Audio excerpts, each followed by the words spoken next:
ವಂದನೆಗಳು ಆಂಟಿ, ಧನ್ಯವಾದಗಳು. ಕಣ್ಮುಚ್ಚಿ ಪ್ರಿಯರೇ, ಚಿಕ್ಕದಾಗಿ ಒಂದು ಪ್ರಾರ್ಥನೆ ಮಾಡಿ ಶುರು ಮಾಡೋಣ. ಪ್ರೀತಿಯುಳ್ಳ ಪರಲೋಕದಲ್ಲಿರುವ ನಮ್ಮ ತಂದೆಯೇ, ನಮ್ಮೆಲ್ಲರ ಜೀವನದಲ್ಲಿ ಇನ್ನೊಂದು ಹೊಸ ದಿವಸವನ್ನು ಕೊಟ್ಟಿರೋದಕ್ಕೋಸ್ಕರ ನಮ್ಮ ಕೃತಜ್ಞತೆಗಳು ತಂದೆ. ಈ ಒಂದು ಭಾಗ್ಯವನ್ನ ಮುಂಜಾನೆ ವೇಳೆಯಲ್ಲೇ ನಾವೆಲ್ಲರೂ ಸೇರಿ ನಿಮ್ಮ ಮಾತುಗಳಲ್ಲಿ ಆಸ್ವಾದಿಸುವಂತಹ, ಆನಂದಿಸುವಂತಹ ಒಂದು ಭಾಗ್ಯವನ್ನು ನಮ್ಮೆಲ್ಲರಿಗೂ ದಯಪಾಲಿಸಿರುವುದಕ್ಕೋಸ್ಕರ ನಮಗೆ ಕೃತಜ್ಞತೆಗಳು ತಂದೆ.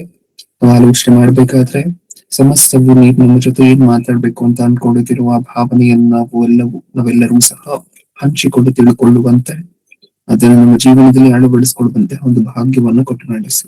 ಹೇಳ್ತಿರುವಂತಹ ನನಗೆ ಪರಿಶುದ್ಧಾತ್ಮರ ಸಹಾಯವನ್ನು, ಕೇಳ್ತಿರುವಂತಹ ನಮ್ಮ ಮಕ್ಕಳಿಗೆ ಅದನ್ನು ಅಂಗೀಕರಿಸಬೇಕಾಗಿರುವಂತಹ ವಿವೇಕವನ್ನು, ಸಾತ್ವಿಕತೆಯನ್ನು ದಯಪಾಲಿಸಿ. ನನ್ನ ಪ್ರಾರ್ಥನೆ ಯೇಸು ಕ್ರಿಸ್ತರ ನಾಮದಲ್ಲಿ ಸಮರ್ಪಿಸಿ ಬೇಡಿಕೊಳ್ಳುತ್ತಿದ್ದೇನೆ, ಪರಲೋಕದಲ್ಲಿರುವ ನಮ್ಮ ತಂದೆಯೇ, ಆಮೆನ್. ಓಕೆ, ಪ್ರಿಯರಾದ ದೇವಜನರೇ, ಇವತ್ತು ಇನ್ನೊಂದು ಸಾಮ್ಯ ರೂಪವನ್ನು ಆಲೋಚನೆ ಮಾಡ್ಲಿಕ್ಕೆ ಹೊರಟಿದ್ದೀವಿ ಸತ್ಯವೇದದಿಂದ. ಇಷ್ಟಕ್ಕೂ ಎಷ್ಟು ಭಾಗಗಳಾಗಿದೆ ಸಾಮ್ಯ ರೂಪಗಳು ಈಗಿನವರೆಗೂ? 10 ಭಾಗ ಆಗಿದೆ. ಓಕೆ, 10 ಭಾಗ ಆಗಿದೆ. ಹಾಗಾದ್ರೆ ಇವತ್ತು ನಾವು ಆಲೋಚನೆ ಮಾಡ್ತಿರುವಂತಹದ್ದು 11ನೇ ಭಾಗ ಅಂತ ಹೇಳಿ ಬರ್ಕೊಳ್ಳಿ. ಹಾಗಾದ್ರೆ ಏನ್ ಆಲೋಚನೆ ಮಾಡ್ತಿದ್ವಿ? ಇಷ್ಟಕ್ಕೂ ಯಾವ ಸಾಮ್ಯ ರೂಪವನ್ನ ಆಲೋಚನೆ ಮಾಡ್ತಿದೀವಿ?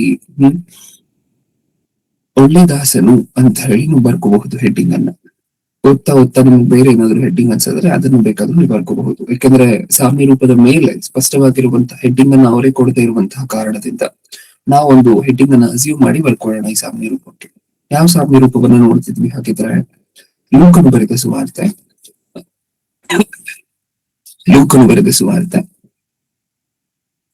17ನೇ ಅಧ್ಯಾಯ. ಒಂದು ಚಿಕ್ಕ ಸಾಮ್ಯ ರೂಪ ಪ್ರಿಯರೇ ಇದು. ಅಂದ್ರೆ ಅರ್ಥ ಮಾಡ್ಕೊಳ್ಲಿಕ್ಕೆ ಬಹಳ ಸುಲಭವಾಗಿರುವಂತಹ ಸಾಮ್ಯ ರೂಪ. ಅಫ್ಕೋರ್ಸ್ ಅಳವಡಿಸ್ಕೊಳ್ಲಿಕ್ಕೆ ಕಷ್ಟವಾಗಿರುವಂತಹದ್ದೇ, ಅದರ ಅರ್ಥ ಮಾಡ್ಕೊಳ್ಲಿಕ್ಕೆ ಡೈರೆಕ್ಟ್ ಆಗಿ ಸ್ಟ್ರೈಟ್ ಫಾರ್ವರ್ಡ್ ಆಗಿ ಸುಲಭವಾಗಿರುವಂತಹ ಸಾಮ್ಯ ರೂಪ. ಬೇಗ ಮುಗ್ದೋಗುತ್ತೆ ಇವತ್ತಿನ ಕ್ಲಾಸ್. ಆಲೋಚನೆ ಮಾಡಿ ಮುಗಿಸ್ಕೊಳ್ಳೋಣ.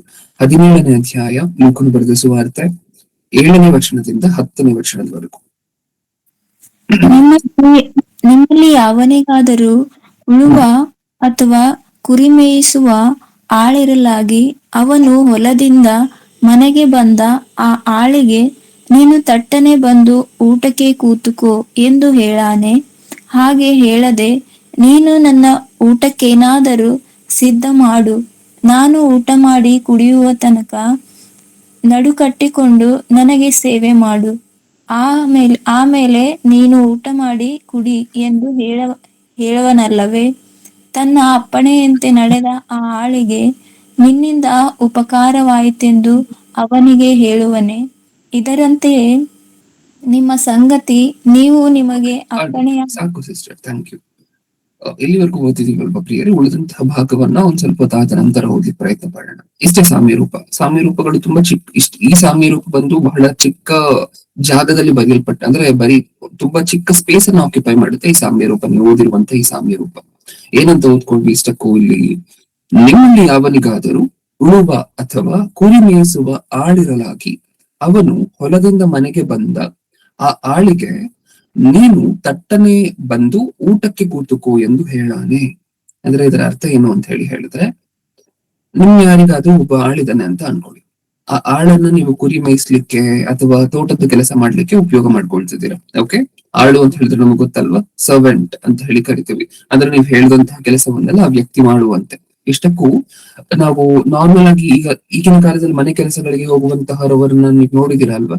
ಈಗಿನ ಕಾಲದಲ್ಲಿ ಏನಂತ ಹೇಳಿದ್ರೆ, ಅಡಿಗೆ ಕೆಲಸ ಅಂತ ಹೇಳಿ ಹೋದ್ರೆ ಅವ್ರ ಅಡಿಗೆ ಕೆಲಸವನ್ನು ಬಿಟ್ಟು ಬೇರೆ ಏನು ಮಾಡೋದಿಲ್ಲ, ನಿಜಾನ ಇಲ್ವಾ? ಹಾಗೆ ಮನೆಯನ್ನ ಕ್ಲೀನ್ ಮಾಡುವಂತಹದ್ದು ಅಂತ ಹೇಳಿದ್ರೆ, ಮನೆಯನ್ನ ಕ್ಲೀನ್ ಮಾಡುವಂತಹ ಆಳು ಮನೆಯನ್ನ ಕ್ಲೀನ್ ಮಾಡುವಂತಹ ಬಿಟ್ಟು ಬೇರೆ ಏನ್ ಕೆಲಸನೂ ಮಾಡೋದಿಲ್ಲ. ಅದು ಈಗಿನ ಕಾಲದಲ್ಲಿ ನೀವು ನೋಡ್ತಿರುವಂತಹ ಕೆಲಸ ಮಾಡುವಂತಹ ಪದ್ಧತಿ. ಹೌದಾ? ಎಷ್ಟೋ ಅಡಿಗೆ ಮಾಡ್ಲಿಕ್ಕೆ ಒಂದ್ 10,000 5,000 ಅಂತ ಹೇಳಿ ಏನ್ ಸ್ಯಾಲ್ರಿ ಮಾತಾಡಿರ್ತಾರೆ, ಆ ಸ್ಯಾಲ್ರಿಗೋಸ್ಕರ ಹೋಗುವಂತಹದ್ದು. ಅಲ್ಲಿ ಅಡಿಗೆ ಮಾಡುವಂತಹದ್ದು ಮುಗಿದ್ರೆ ನಮ್ ಕೆಲಸ ಮುಗಿದ ಹಾಗೆ. ಇದು ಈಗಿನ ಕಾಲದಲ್ಲಿ ನೀವು ನೋಡ್ತಿರುವಂತಹ ಸಿಸ್ಟಮ್. ಆದ್ರೆ ಆ ಕಾಲದಲ್ಲಿ, ಇದು ಬರ್ಸಿರುವಂತಹ ಕಾಲ ಬೇಡ, ಒಂದ್ 200 ವರ್ಷಗಳು 300 ವರ್ಷಗಳ ಹಿಂದೆ ಹೋದ್ರು ಸಹ ಈ ರೀತಿ ಅಡಿಗೆ ಕೆಲಸಗಳಿಗೊಬ್ರು, ಬಟ್ಟೆ ಒಗಿಲಿಕ್ಕೊಬ್ರು, ಪಾತ್ರೆ ತೊಳಿಲಿಕ್ಕೊಬ್ರು ಈ ರೀತಿ ಇರ್ತಿರ್ಲಿಲ್ಲ ಕೆಲಸದವರು. ಹೇಗಿರ್ತಿದ್ರು? ಒಬ್ರೇ ಸ್ಲೇವ್, ಸರ್ವೆಂಟ್ ಅಂತ ಹೇಳಿ ಕರೆದ್ರೆ ಒಬ್ಬರನ್ನ, ಆ ವ್ಯಕ್ತಿ ಈ ಯಜಮಾನನ ಮನೆಯಲ್ಲೇ ಉಳ್ಕೋಬೇಕು. ಏನೇನ್ ಮಾಡ್ಬೇಕು ಇಷ್ಟಕ್ಕೂ ಆ ವ್ಯಕ್ತಿ ಈ ಕೆಲಸ ನಾನು ಮಾಡೋಲ್ಲ ಆ ಕೆಲಸ ನಾನು ಮಾಡಲ್ಲ ಅಂತ ಹೇಳುವಂತೆ ಇಲ್ಲ. ಎಲ್ಲ ಕೆಲಸವನ್ನು ಮಾಡ್ಬೇಕು. ಈ ಕಡೆ ಪಾತ್ರೆ ತೊಳಿಬೇಕಾ ಪಾತ್ರೆ ತೊಳಿ, ಬಟ್ಟೆ ಒಗಿಬೇಕಾ ಬಟ್ಟೆ ಒಗಿಬೇಕು, ಅಡ್ಗೆ ಮಾಡ್ಬೇಕಾ ಅಡ್ಗೆ ಮಾಡ್ಬೇಕು, ತೋಟದ ಕೆಲಸ ತೋಟಕ್ಕೆ ಹೋಗಿ ಕೆಲಸ ಮಾಡ್ಕೊಂಡ್ ಬರ್ಬೇಕಾ ಮಾಡ್ಕೊಂಡ್ ಬರ್ಬೇಕು, ಕುರಿ ಮೇಯಿಸ್ಬೇಕಾ ಆ ವ್ಯಕ್ತಿನ ಮೇಯಿಸ್ಬೇಕು. ಮತ್ತೆ ಯಾರಾದ್ರೂ ಮನೆಗೆ ನೆಂಟರು ಬಂದ್ರೆ ಅವ್ರಿಗೂ ಸಹ ಪರಿಚರಿಸುವಂತಹದ್ದು ಆ ವ್ಯಕ್ತಿಯ ಬಾಧ್ಯತೆನೆ, ಅಲ್ಲಿ ಮನೇಲಿರುವಂತ ಕೆಲಸದವನ ಬಾಧ್ಯತೆನೆ. ಅಂದ್ರೆ ತನ್ನ ಲೈಫ್ ಅಂತ ಹೇಳಿ ತನಗೆ ಆಗಿರುವಂತಹ ಸ್ಪೆಸಿಫಿಕ್ ಆಗಿ ಯಾವ ಲೈಫು ಇಲ್ಲ. ತನಗೆ ಅಂತ ಹೇಳಿ ಇಂಡಿವಿಜುವಲ್ ಕೆಲಸ ಅಂತ ಹೇಳಿ ಯಾವುದೂ ಇಲ್ಲ. ಈಗ ಮನೆಗೆ ಬರುವಂತಹ ಸಾಕಷ್ಟು ಜನ ಕೆಲಸದವರೆಲ್ಲ ಹೇಗಿರ್ತಾರೆ, ಆ ಮನೆಗೆ ಬರುವಂತಹ ಕೆಲಸದವರಿಗೂ ಮಕ್ಳಿರ್ತಾರೆ, ನಿಜನಾ ಇಲ್ವಾ? ಆ ಮನೆಗೆ ಬರುವಂತಹ ಕೆಲಸದವರಿಗೂ ಸಹ ಒಂದು ಮನೆ ಇರುತ್ತೆ. ನಿಮ್ ಮನೆಗೆ ಬರ್ತಾರೆ, ಒಂದ್ ಗಂಟೆ ಬಂದು ಅಡ್ಗೆ ಮಾಡಿ ಇಟ್ಬಿಟ್ಟು ಹೋಗ್ತಾರೆ. ಅದಕ್ಕೋಸ್ಕರ ಬರ್ತಾರೆ ನಿಮ್ ಮನೆಗೆ ಕೆಲಸದವರಾಗಿ. ಅವ್ರು ಬಂದು ಅಡ್ಗೆಯನ್ನ ಮಾಡಿಟ್ಟು ಅವ್ರು ಹೇಳ್ತಾರೆ ನಿಮ್ ಹತ್ರ, ನನ್ ಮಗ ಕಾಯ್ತಿರ್ತಾರ ನಾನು ಹೋಗ್ಬೇಕು, ನಮ್ಮ ಯಜಮಾನ್ರು ಕಾಯ್ತಿರ್ತಾರ ನಾನು ಹೋಗ್ಬೇಕು. ನಿಜನಾ? ಅದು ಈಗಿರುವಂತಹ ಪದ್ಧತಿ. ಆಗ ಈ ರೀತಿ ಇಲ್ಲ ಪದ್ಧತಿ. ನಾನ್ ಯಾರ ಮನೇಲಾದ್ರೂ ಕೆಲಸದವನ ಹಾಕಿದ್ದೀನಿ ಅಂತ ಹೇಳಿದ್ರೆ ಆಗಿನ ಕಾಲದಲ್ಲಿ ನನಗೆ ಅಂತ ಹೇಳಿ ಒಂದು ಇಂಡಿವಿಜುವಾಲಿಟಿ ಇಲ್ಲ, ನನಗೆ ಅಂತ ಹೇಳಿ ಒಂದು ಸೆಪರೇಟ್ ಜೀವನ ಇಲ್ಲ. ಓನರ್ ಜೀವನನೇ ನನ್ನ ಜೀವನ ಅಂತ ಅನ್ಕೊಂಡು ಜೀವನ ಮಾಡ್ಬೇಕು. ನನ್ನ ಯಜಮಾನನ ಜೀವನನೇ, ನನ್ನ ತನಿಯ ಜೀವನನೇ ನನ್ನ ಜೀವನ ಅಂತ ಅನ್ಕೊಂಡು ಬದುಕಬೇಕು. ಯಜಮಾನನಿಗೆ ಒಂದು ಹೊಸ ಕೆಲಸ ಏರ್ಪಟ್ರೆ ನಾನು ಅದ್ರಲ್ಲಿ ಪಾಲುಗಾರನಾಗ್ಬೇಕು. ಯಜಮಾನನಿಗೆ ಇನ್ನೊಂದು ಹೊಸ ವೃತ್ತಿ ಏರ್ಪಟ್ರೆ ನಾನು ಅದಕ್ಕೆ ಹೋಗಿ ಸಹಾಯ ಮಾಡ್ಬೇಕು. ಸೊ ಇದನ್ನ ಮಾಡೋದಿಲ್ಲ ಅನ್ನುವಂತಹ ಆಪ್ಷನ್ ಇಲ್ಲ. ಆ ರೀತಿಯಾಗಿದ್ದಂತಹ ಕಾಲ ಅದು. ನಮ್ಗೆ ಅರ್ಥ ಆಯ್ತು ಯಾವ ಕಾಲದ ಬಗ್ಗೆ ಮಾತಾಡ್ತಿದೀವಿ ಅಂತ ಹೇಳಿದ್ರೆ, ಬೆಳಗ್ಗೆ ಎದ್ದಾಗಿನಿಂದ ಯಜಮಾನ ಎದ್ದೇಳುವುದಕ್ಕಿಂತ ಮುಂಚೆನೆ ಎದ್ದು ಮತ್ತೆ ಯಜಮಾನ ಮಲ್ಕೊಂಡ ನಂತರನೇ ನಿದ್ರೆ ಮಾಡ್ಬೇಕು. ಹೌದಾ? ಈ ಮಧ್ಯ ಎಷ್ಟು ಕೆಲಸಗಳಿದೆಯೋ, ಎಷ್ಟು ಕಾರ್ಯಗಳಿದೆಯೋ, ಎಷ್ಟು ಸಹಾಯ ಮಾಡ್ಲಿಕ್ಕಾಗತ್ತೋ, ನಾವ್ ಎಷ್ಟು ಸೇವೆ ಮಾಡ್ಲಿಕ್ಕಾಗತ್ತೋ ಅಷ್ಟೂ ಸೇವೆ ಮಾಡ್ಬೇಕು. ನನ್ನದ್ದು ಸೆಪರೇಟು, ಸ್ವಲ್ಪ ಹೊತ್ತು ಹೋಗಿ ರೆಸ್ಟ್ ಮಾಡ್ತೀನಿ, ಈ ರೀತಿಯಾಗಿರುವಂತ ಆಪ್ಷನ್ಸ್ ಎಲ್ಲ ಇಲ್ಲ. ಓಕೆ, ಈಗ ಇದನ್ನ ಮನಸ್ಸಲ್ಲಿ ಇಟ್ಕೊಳ್ಳಿ. ಇದು ಕೆಲಸದವನು ಅಂತ ಹೇಳಿ ಓದ್ತಿರ್ಬೇಕಾದ್ರೆ ಅದನ್ನ ಮನಸ್ಸಲ್ಲಿ ಇಟ್ಕೊಳ್ಳಿ. ಓಕೆ, ಈಗ ಒಂದು ಪ್ರಶ್ನೆ ಕೇಳ್ತಿದಾರೆ ಮೇಲೆಗಡೆ, ನಿಮ್ಮಲ್ಲಿ ಯಾವ 7ನೇ ವಚನ ಓದ್ತಿದೆ, ನಿಮ್ಮಲ್ಲಿ ಯಾವನಿಗಾದರೂ ಉಳುವ ಅಥವಾ ಕುರಿ ಮೇಯಿಸುವ ಆಳಿರಲಾಗಿ ಅವನು ಹೊಲದಿಂದ ಮನೆಗೆ ಬಂದ ಆ ಆಳಿಗೆ ನೀನು ತಟ್ಟನೆ ಬಂದು ಊಟಕ್ಕೆ ಕೂತುಕೋ ಎಂದು ಹೇಳಾನೆ. ಓಕೆ, ಈಗ ಇಲ್ಲಿ ಸಿಚುವೇಶನ್ ಏನು ಅಂತ ಹೇಳಿದ್ರೆ, ಯಜಮಾನ ಕೂತ್ಕೊಂಡು ಡೈನಿಂಗ್ ಟೇಬಲ್ ಮೇಲೆ ಊಟ ಮಾಡ್ತಿದ್ದಾನೆ ಅಂತ ಅನ್ಕೊಳ್ಳಿ ಮನೆಯಲ್ಲಿ. ಓಕೆ, ಈಗ ತನ್ನ ಆಳು ಹೊಲ ಕೆಲಸಕ್ಕೆ ಹೋಗಿದ್ದಾನೆ, ಹೊಲದ ಕೆಲಸವನ್ನ ಮುಗಿಸಿದಾನೆ, ಅಥವಾ ಕುರಿ ಮೇಯಿಸ್ಲಿಕ್ಕೆ ಹೋಗಿದ್ದಾನೆ, ಕುರಿ ಮೇಯಿಸುವಂತಹದನ್ನ ಮುಗಿಸಿದಾನೆ. ಈಗ ಸುಸ್ತಾಗಿ ಮನೆಗ್ ಬರ್ತಾನೆ. ಅವ್ನು ಸುಸ್ತಾಗಿ ಮನೆಗ್ ಬಂದಾಗ ದಣಿ ಎಲ್ಲಿದ್ದಾನೆ? ಡೈನಿಂಗ್ ಟೇಬಲ್ ಮೇಲೆ ಇದ್ದಾನೆ. ಕರೆಕ್ಟ್ ಆಗಿ ಯಜಮಾನ ಎಲ್ಲಿದ್ದಾನೆ? ಡೈನಿಂಗ್ ಟೇಬಲ್ ಮೇಲೆ ಇದ್ದಾನೆ. ದಣಿ ಯಾವ ಊರಲ್ಲಾದ್ರೂ ಯಾವ ದೇಶದಲ್ಲಾದ್ರೂ ನೀನು ಬಂದು ನಮ್ ಜೊತೆ ಊಟಕ್ಕೆ ಕುತ್ಕೋ ಅಂತ ಹೇಳುವಂತಹದನ್ನ ನೀವು ಕೇಳಿದ್ದೀರಾ ಅನ್ನುವಂತಹದ್ದೇ ಪ್ರಶ್ನೆ ಅಲ್ಲಿ ಮಾಡ್ತಿರುವಂತಹದ್ದು. ನಿಮಗೆ ಒಬ್ಬ ಆಳಿರಲಾಗಿ ಆ ಆಳು ಕುರಿ ಮೇಯಿಸುವಂತಹದ್ದು ಅಥವಾ ಹೊಲದ ಕೆಲಸವನ್ನು ಮುಗಿಸಿ ಮನೆಗೆ ಬಂದಾಗ ದಣಿ ಒಂದ್ ವೇಳೆ ಕುತ್ಕೊಂಡು ಊಟ ಮಾಡ್ತಿದ್ರೆ ನೀನು ಬಂದು ನಮ್ ಜೊತೆ ಊಟ ಕುತ್ಕೋ ಅಂತ ಯಾವತ್ತಾದ್ರೂ ಹೇಳಿರುವಂತಹದನ್ನ ನೀವು ಕೇಳಿದ್ದೀರಾ ಅಂತ ಹೇಳಿ ಕೇಳ್ತಿರುವಂತಹದ್ದೇ ಆ ಪ್ರಶ್ನೆ ಮೇಲೆ. ಅರ್ಥ ಆಯ್ತಾ ನಮ್ಗೆ? ಓಕೆ, ಈಗ ಇನ್ನೊಂದ್ ಸ್ವಲ್ಪ ಕೆಳಗಡೆ ಹೋಗೋಣ. 8ನೇ ವಚನವನ್ನ ಓದೋಣ.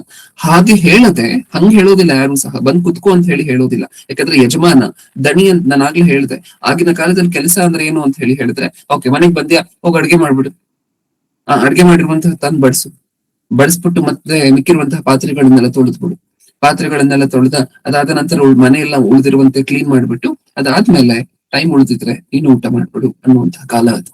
ನಿಜನಾ?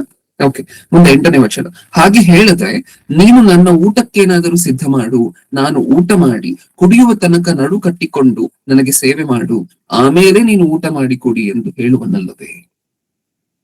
ನಮ್ಗೆ ಅರ್ಥ ಆಯ್ತಾ ಇಲ್ಲಿ ಇರುವಂತಹ ಮಾತು? ಫಸ್ಟ್ ಬಂದಿದ ತಕ್ಷಣ ನೀನ್ ಊಟ ಮಾಡು, ನೀನ್ ಸುಸ್ತಾಗಿದ್ಯಾ ತುಂಬಾ ಅಂತ ಯಾರು ಸಹ ಹೇಳೋದಿಲ್ಲ. ಏನ್ ಹೇಳ್ತಾರಂತೆ ದಣಿ ಆಗಿರುವಂತವನು ಏನ್ ಹೇಳ್ತಾರಂತೆ ಆಳಿಗೆ, ನೀನು ಹೋಗಿ ಫಸ್ಟ್ ನನಗ್ ಊಟಕ್ಕೆ ಏನಾದ್ರು ಸಿದ್ಧ ಮಾಡು, ಇರುವಂತಹ ಕೆಲಸಗಳನ್ನೆಲ್ಲ ಮನೆಯಲ್ಲಿ ಮುಗಿಸು, ನನಗೆ ಊಟಕ್ಕೆ ಸಿದ್ಧ ಮಾಡು, ಅಥವಾ ಉಳಿದಿರುವಂತಹ ಈ ಕೆಲಸವನ್ನು ಮುಗಿಸು, ಆ ಕೆಲಸವನ್ನು ಮುಗಿಸು, ಇದೆಲ್ಲವನ್ನು ಮುಗಿಸಿದ ನಂತರ ನೀನು ಊಟ ಮಾಡು. ಇಲ್ಲಿ ಹೇಳ್ತಿರುವಂತಹದ್ದು ಬಂದು, ನೀನ್ ಬಂದಲ್ವಾ, ಇವಾಗ ಹೋಗಿ ನನಗೆ ಅಡ್ಗೆಗೆ ಏನಾದ್ರು ಸಿದ್ಧ ಮಾಡು, ನನ್ಗೆ ಊಟಕ್ಕೆ ಏನಾದ್ರು ರೆಡಿ ಮಾಡು, ನಡು ಕಟ್ಟಿಕೊಂಡು ನಿಂತ್ಕೊ, ನಾನು ಊಟ ಮಾಡೋವರೆಗೂ ರೆಡಿಯಾಗಿ ಏನಾದ್ರು ಬಡಿಸ್ಲಿಕ್ಕೆ ಬೇಕಾ ಅಂತ ಹೇಳಿ ರೆಡಿಯಾಗಿ ನಿಂತ್ಕೊಂಡು ನಾನೆಲ್ಲ ಊಟ ಮಾಡಿ ತೃಪ್ತನಾದ್ಮೇಲೆ ನೀನು ಹೋಗಿ ಊಟ ಮಾಡು. ನೀನು ಊಟ ಮಾಡುವಂತಹದಲ್ಲ ಇಲ್ಲಿ ಪ್ರಯಾರಿಟಿ, ನಾನು ಊಟ ಮಾಡುವಂತಹದ್ದು. ಹೌದಾ? ನಿನ್ ಮನೆಗ್ ಬಂದಿದ್ಯಾ, ಸುಸ್ತಾಗಿ ಬಂದಿದ್ಯಾ, ಹೊಲದಲ್ಲಿ ತುಂಬಾ ಕಷ್ಟಪಟ್ಟಿದ್ಯಾ, ಕುರಿ ಮೇಯಿಸ್ಲಿಕ್ಕೆ ತುಂಬಾ ಬಿಸಿಲಲ್ಲಿ ಅಲ್ಲಿ ಇಲ್ಲಿ ಮುಳ್ಳುಗಳಲ್ಲಿ ಕಾಡುಗಳಲ್ಲೆಲ್ಲ ಕಷ್ಟಪಟ್ಟಿದ್ಯಾ. ಈಗ ನೀನಷ್ಟು ಕಷ್ಟಪಟ್ಟಿದ್ರು ಸಹ ಹೋಗಿ ಫಸ್ಟ್ ನನಗ್ ಊಟಕ್ಕೆ ರೆಡಿ ಮಾಡು, ನನಗ್ ಊಟಕ್ಕೆ ರೆಡಿ ಮಾಡಿ ತಗೊಂಡ್ ಬಂದು ಬಡಿಸು, ನಾನು ಊಟ ಮಾಡೋವರೆಗೂ ನಡು ಕಟ್ಕೊಂಡು ನಿಂತ್ಕೊ ಅಲ್ಲಿ. ಓಕೆ, ಅದಾದ ನಂತರ ನಂದು ಊಟ ಆದ ನಂತರ ನನ್ನ ಸಮಸ್ತ ವಿಧವಾಗಿರುವಂತ ಕಾರ್ಯಕ್ರಮ ಮುಗಿದ ನಂತರ ನಿನ್ನ ಊಟನೂ ಸಹ ನೀನು ಮಾಡು. ರೈಟ್. ಈಗ ಅಷ್ಟೊಂದು ಬಿಸಿಲಲ್ಲಿ ಅಥವಾ ಅಲ್ಲಿ ಇಲ್ಲಿ ಮಳೆಯಲ್ಲಿ ಚಳಿಯಲ್ಲಿ ಕಷ್ಟಪಟ್ಟು ಮನೆಗ್ ಬಂದಿರುವಂತಹ, ವ್ಯವಸಾಯ ಮಾಡಿ ಮನೆಗ್ ಬಂದಿರುವಂತಹ ಈ ಆಳಿಗೆ ಅಥವಾ ಕುರಿ ಮೇಯಿಸುವಂತಹದ್ದು ಅಂದ್ರೆ ತಮಾಷೆ ಕೆಲಸ ಅಲ್ಲ ಅಲ್ವಾ. ಆಗಿನ ಕಾಲದಲ್ಲಿ ಕುರಿ ಹೇಗ್ ಮೇಯಿಸ್ತಿದ್ರು ಅಂತ ಗೊತ್ತಲ್ವಾ ನಮ್ಗೆ.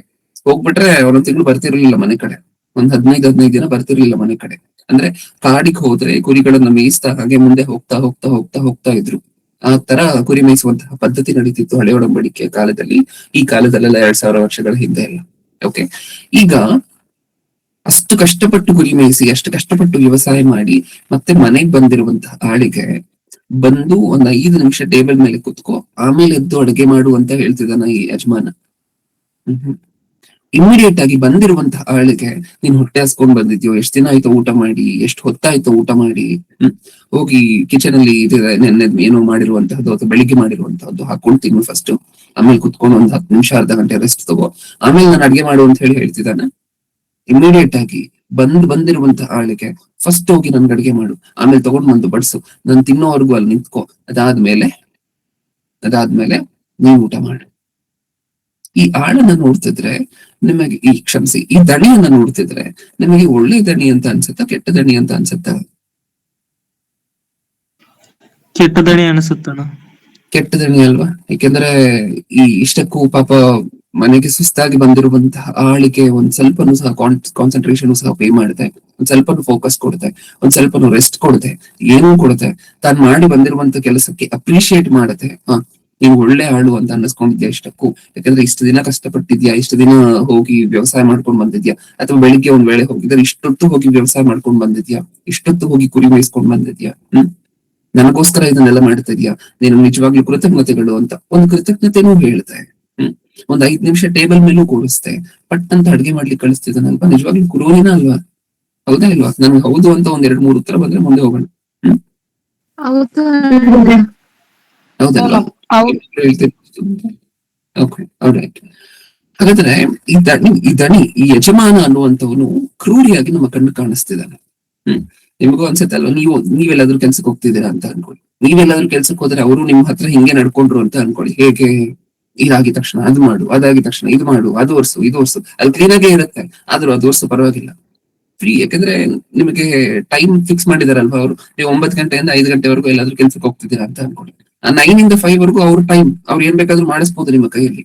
ನೀವು ಅಡ್ಗೆ ಮಾಡ್ತೀರಾ ಪಟ್ ಪಟ್ ಪಟ್ ಅಂತ, ಬೇಗ ಮನೆಗೆ ಹೋಗ್ಬೋದು ಅಂತ ಅಡ್ಗೆ ಒಂದು ಮುಗಿದ್ರೆ ಬೇಗ ಮನೆಗೆ ಹೊರಟೋಗ್ಬೋದು ಅಂತ ಅಡ್ಗೆ ಮಾಡ್ತಿದ್ದೀರಾ. ಓಕೆ, ಈಗ ಅಡ್ಗೆ ಮಾಡಿರ್ತೀರಾ, ಪಟ್ ಅಂತ ಇನ್ನೂ 3 ಗಂಟೆನೇ ಆಗಿರುವಂತಹದ್ದು. ನಿಮ್ಮ ಕೆಲಸ ಯಾವಾಗವರೆಗೂ 5 ಗಂಟೆವರೆಗೂ. ಮತ್ತೆ ಬಂದು ಹೇಳ್ತಾರೆ, ಕಿಟಕಿ ಒರ್ಸು, ಈ ಬಾಗ್ಲು ಒರ್ಸು, ಫೆನಾಯಿಲ್ ಹಾಕೋ, ಬಾತ್ರೂಮ್ ಕ್ಲೀನ್ ಮಾಡಿ ಹೋಗು ಅಂತ ಹೇಳಿದ್ರು ಅಂತ ಅನ್ಕೊಳ್ಳಿ. ಏನ್ ಅನ್ಸುತ್ತೆ ನಿಮ್ಗೆ? ನಮ್ ದಣಿ ಏನ್ ಹಿಂಗೆ, ನಮ್ಮ ಯಜಮಾನ ಏನು ಹಿಂಗೆ ಅನ್ಸತ್ತಲ್ವಾ? ಓಕೆ, ಪಾಪ ಈ ವ್ಯಕ್ತಿಗೂ ಸಹ, ಈ ಆಳಿಗೂ ಸಹ ಸೇಮ್ ಹಂಗೆ ಆಗ್ತಿರುವಂತಹದ್ದು. ಓಕೆ, ಈಗ ನಾನು ಆಗ್ಲೇ ಒಂದ್ ಪ್ರಶ್ನೆ ಕೇಳಿದೆ, ಈ ಯಜಮಾನ ನಿಜವಾಗ್ಲೂ ಕ್ರೂರಿನೇನ ಅಥವಾ ಕ್ರೂರಿ ತರ ಕಾಣಿಸ್ತಿದನ? ಕ್ರೂರಿ ತರ ಕಾಣಿಸ್ತಾ ಇದ್ದಾನೆ, ಕ್ರೂರಿ ಅಲ್ಲ. ಅಲ್ವಾ? ಅಲ್ಲ, ದಣಿ ಮಾಡ್ತಿರೋ ಕೆಲ್ಸನೇ ಅದು. ದಣಿ ಕೆಲಸ ಅದೇನಾ? ಅದೇಯ. ಓಕೆ, ಹಾಗಾದ್ರೆ ಕರುಣೆ ಇಲ್ಲ ಅಂತ ಹೇಳಿದ್ರು ಪರವಾಗಿಲ್ವಾ ದಣಿಗೆ, ಯಜಮಾನನಿಗೆ? ಕರುಣೆ ಇರ್ಬೇಕು. ಹೇಳಿ ಕ್ಷಮಿಸಿ. ಕರುಣೆ ಇರ್ಬೇಕು, ಆದ್ರೆ ಕೆಲಸ ಮಾಡುವಾಗ ಅವರು ಅದೇ ರೀತಿನೇ ಮಾಡಿಸ್ತಾರೆ. ರೈಟ್, ಧನ್ಯವಾದಗಳು ಆಂಟಿ ಉತ್ತರ ಕೊಟ್ಟಿದ್ದಕ್ಕೆ. ಇನ್ನು ಯಾರಾದ್ರೂ ಬೇರೆ ಉತ್ತರ ಏನಾದ್ರು ಇದೆಯಾ? ಅಂದ್ರೆ ಈ ವ್ಯಕ್ತಿ ನಿಜವಾಗ್ಲೂ ನಿಮಗೆ ಏನ್ ಕ್ರೂರಿ ಅಂತ ಅನ್ನಿಸ್ತಿದ್ಯಾ ಅಥವಾ ನಿಜವಾಗ್ಲೂ ಕ್ರೂರಿನೇನ ವ್ಯಕ್ತಿ? ಬ್ರದರ್, ಅವ್ರು ಕೊಟ್ಟಿರೋ ಕೆಲ್ಸನ ಅವರೇ ಜವಾಬ್ದಾರಿಯಿಂದ ನಡೆಸ್ತಿದ್ದಾರೆ. ಯಾರು ಕೊಟ್ಟಿರೋ ಕೆಲ್ಸ ಯಾರ ಜವಾಬ್ದಾರಿಯಾಗಿ ನಡೆಸ್ತಿದ್ದಾರೆ? ಯಜಮಾನ ಕೊಟ್ಟಿರುವಂತಹ ಕೆಲಸವನ್ನ ಆಳು. ಹೌದು ಹೌದು ಬ್ರದರ್. ಓಕೆ, ಆದ್ರೆ ಮತ್ತೆ ಕೆಲ್ಸದ ಮೇಲೆ ಕೆಲಸ ಕೊಡ್ತಿದಾರಲ್ವಾ ಈ ವ್ಯಕ್ತಿ, ಕರುಣೆ ಇಲ್ವಾ ಅದು ಪ್ರಶ್ನೆ. ಕೆಲ್ಸದ ಮೇಲೆ ಕೆಲಸ ಬಂದಿದ ತಕ್ಷಣ ಒಂದ್ 5 ನಿಮಿಷ ರೆಸ್ಟ್ ಕೊಡ್ಬೋದಲ್ವಾ, ಅರ್ಧ ಗಂಟೆ ರೆಸ್ಟ್ ಕೊಡ್ಬೋದಲ್ವಾ, ಆಮೇಲೆ ಕೆಲಸ ಕೊಡ್ಬೋದಲ್ವಾ?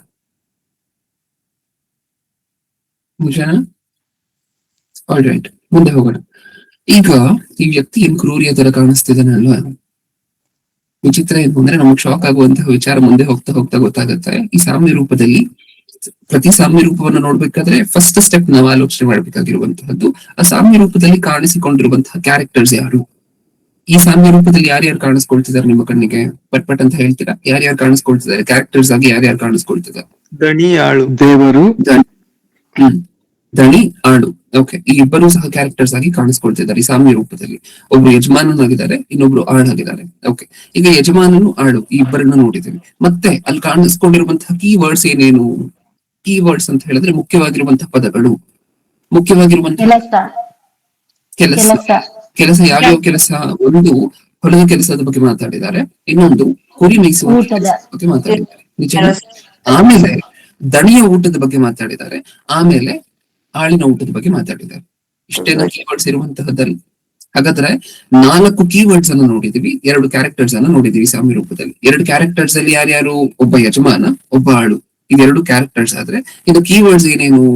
ತೋಟದ ಕೆಲಸ, ಕುರಿ ಮೇಯಿಸುವಂತಹ ಕೆಲಸ, ಯಜಮಾನನ ಊಟ, ಆಳಿನ ಊಟ. ಓಕೆ, ಈಗ ಪ್ರತಿ ಸಾಮ್ಯ ರೂಪವನ್ನು ಆಲೋಚನೆ ಮಾಡ್ಬೇಕಾದ್ರೆ ಹೀಗೆ ಆಲೋಚನೆ ಮಾಡ್ಬೇಕು ಪ್ರಿಯರೇ. ಅಲ್ಲಿರುವಂತಹ ಎಲ್ಲಾ ಕ್ಯಾರೆಕ್ಟರ್ಸ್ ಯಾರು ಅಂತ ಗೊತ್ತಾಗ್ಬೇಕು. ಮತ್ತೆ ಕಂಡುಹಿಡಿಯಲಿಕ್ಕೆಲ್ಲ ಪ್ರಯತ್ನ ಪಡಬಾರ್ದು. ಸತ್ಯವೇದದಿಂದ ವಚನಗಳನ್ನ ತೆಗೆದು ಆ ವಚನಗಳು ಈ ಕ್ಯಾರೆಕ್ಟರ್ಸ್ ಗೆ ಬೆಸ್ಟ್ ಸೂಟೆಡ್ ಪರ್ಸನ್ ಯಾರು ಅಂತ ಹೇಳ್ತಿದ್ಯೋ ಅವರನ್ನ ಕ್ಯಾರೆಕ್ಟರ್ಸ್ ಅಂತ ಅಸ್ಯೂಮ್ ಮಾಡ್ತಾ ಮುಂದೆ ಹೋಗಿ ಅಲ್ಲಿ ಸಿಕ್ಕಿರುವಂತಹ ಕೀವರ್ಡ್ಸ್, ಮುಖ್ಯವಾಗಿರುವಂತಹ ಪದಗಳು ಮತ್ತೆ ಸತ್ಯವೇದದಿಂದಲೇ ಹುಡುಕ್ಬೇಕು.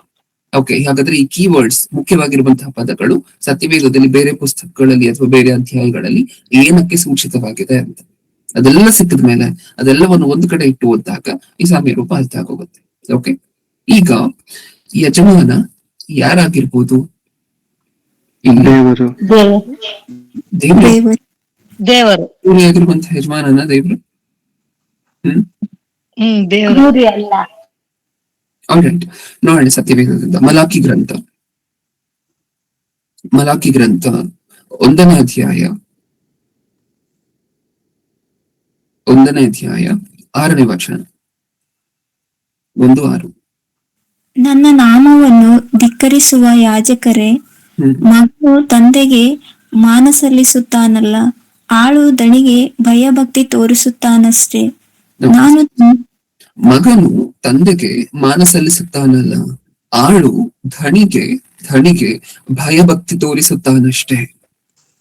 ಆಳು ದಣಿಗೆ ಭಯಭಕ್ತಿ ತೋರಿಸುತ್ತಾನಷ್ಟೇ ಅಂದ್ರೆ ಮಕ್ಕಳು ತಂದೆಗೆ ಗೌರವ ಸಲ್ಲಿಸ್ತಾರೆ, ಆಳು ದಣಿಗೆ ಭಯಭಕ್ತಿ ತೋರಿಸ್ತಾರೆ. ನೀವ್ ಮಾತ್ರ ಏನಕ್ಕೋಸ್ಕರ ನನಗೆ ಕೊಡ್ಬೇಕಾಗಿರುವಂತ ಗೌರವ ಕೊಡ್ತಿಲ್ಲ ಅಂತ ದೇವರು ಪ್ರಶ್ನೆ ಮಾಡ್ತಿದ್ದಾರೆ. ಹಾಗಾದ್ರೆ ದೇವರು ಯಾರು ಅಂತ ಅರ್ಥ ಆಗ್ತಿದೆ ಈ ವಚನದ ಪ್ರಕಾರ? ಧಣಿ ಯಜಮಾನ. ಅದೇ ಅಲ್ವಾ ನಮ್ಗೆ ಅರ್ಥ ಆಗ್ತಿರುವಂತಹದ್ದು ವಚನದಿಂದ. ನಾನು ತಂದೆ, ನೀವು ಮಕ್ಕಳು, ನನಗೆ ಬರಬೇಕಾಗಿರುವಂತಹ ಗೌರವ ಇಲ್ಲಿ.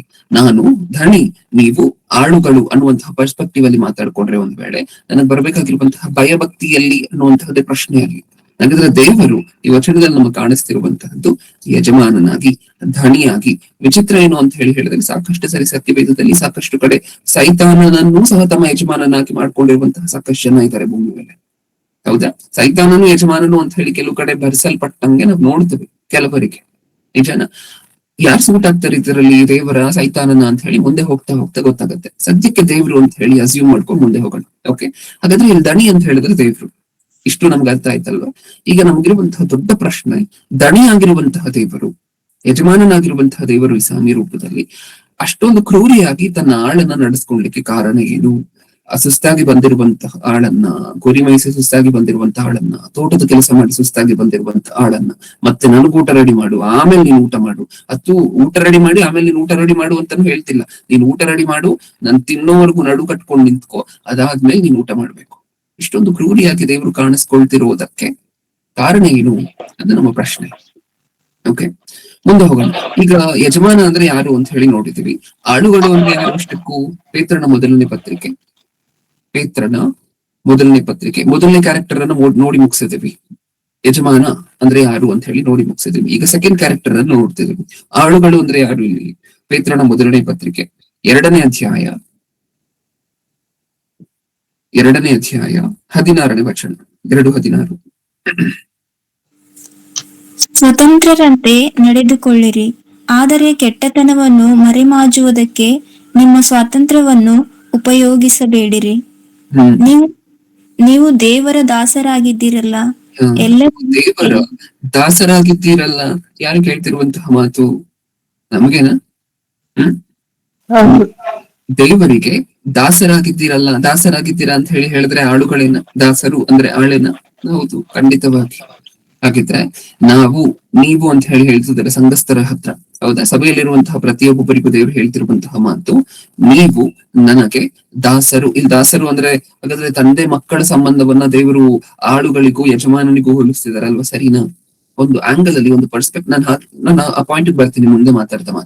ಓಕೆ, ಹಾಗಾದ್ರೆ ದೇವರಿಗೂ ನಮಗೂ ಇರುವಂತಹ ಸಂಬಂಧ ತಂದೆ ಮಕ್ಕಳ ಸಂಬಂಧ ಅಂತ ಹೇಳಿದ್ರೆ, ಯಜಮಾನನ ದಾಸನ ಸಂಬಂಧ ಏನಕ್ಕೋಸ್ಕರ ಏರ್ಪಡ್ತು ಅನ್ನುವಂಥದ್ದಲ್ಲಿ ಪ್ರಶ್ನೆ. ಓಕೆ, ಆ ಪಾಯಿಂಟ್ ಅನ್ನು ಇನ್ನು ಸ್ವಲ್ಪ ಹೊತ್ತು ಬಿಟ್ಟ ನಂತರ ಮಾತಾಡ್ಕೊಳ್ಳೋಣ. ಆದ್ರೆ ಸದ್ಯಕ್ಕೆ ಇಷ್ಟ ಅರ್ಥ ಮಾಡ್ಕೊಳ್ಳಿ, ಯಜಮಾನ ಅಂದ್ರೆ ದೇವ್ರು ಅಂತ ಮಾತಾಡ್ಕೊಂಡಿದ್ವಿ ಫಸ್ಟ್ ಕ್ಯಾರೆಕ್ಟರ್ ನ ಬಗ್ಗೆ. ಸೆಕೆಂಡ್ ಕ್ಯಾರೆಕ್ಟರ್ ಬಗ್ಗೆ ಆಲೋಚನೆ ಮಾಡ್ತೀವಿ. ಇಲ್ಲಿ ದಾಸನ್ ಯಾರು, ಆಳು ಯಾರು ಅಂತ ಮ್ಯೂಟ್ ಮಾಡ್ಕೊಳ್ಳಿ ದಯವಿಟ್ಟು.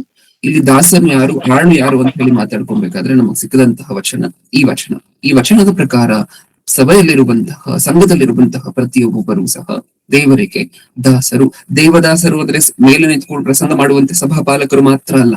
ದೇವದಾಸರು ಅಂದ್ರೆ ದೇವರಿಗೆ ಆಳುಗಳು ಅಂತ ಹೇಳಿದ್ರೆ ಸಭೆಯಲ್ಲಿರುವಂತಹ ಪ್ರತಿಯೊಬ್ಬೊಬ್ಬರೂ ಸಹ. ಓಕೆ, ಈಗ ಮುಂದೆ ಹೋಗೋಣ. ಇದೇ ಸೆಕೆಂಡ್ ಕ್ಯಾರೆಕ್ಟರ್ ಇನ್ನೊಂದು ವಚನವನ್ನ ನೋಡೋಣ. ಯಾರು ಆಳುಗಳು ಅನ್ನುವಂತಹ ನಮ್ಗೆ ಇನ್ನೂ ಸ್ಪಷ್ಟವಾಗುತ್ತೆ. ರೋಮಾಪುರದವರಿಗೆ ಬರೆದ ಪತ್ರಿಕೆ 6ನೇ ಅಧ್ಯಾಯ, ರೋಮಾಪುರದವರಿಗೆ ಬರೆದ ಪತ್ರಿಕೆ 6ನೇ ಅಧ್ಯಾಯ 22ನೇ ವಚನ, 6:22.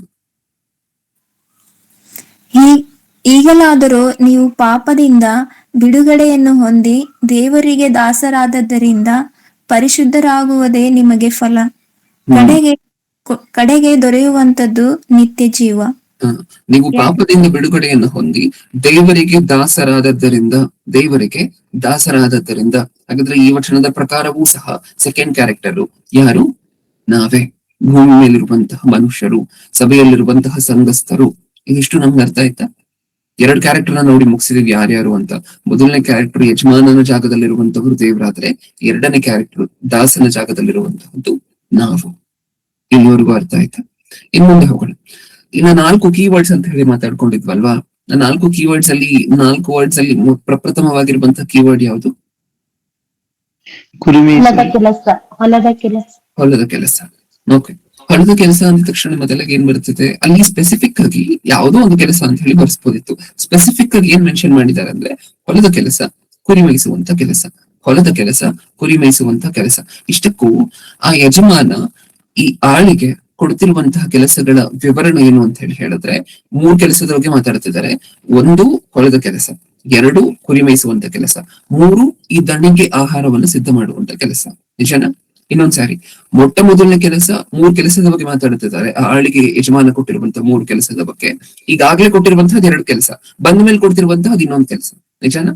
ಮೊದಲು ಕೊಟ್ಟಂತಹ 2 ಕೆಲಸ ಯಾವುದು?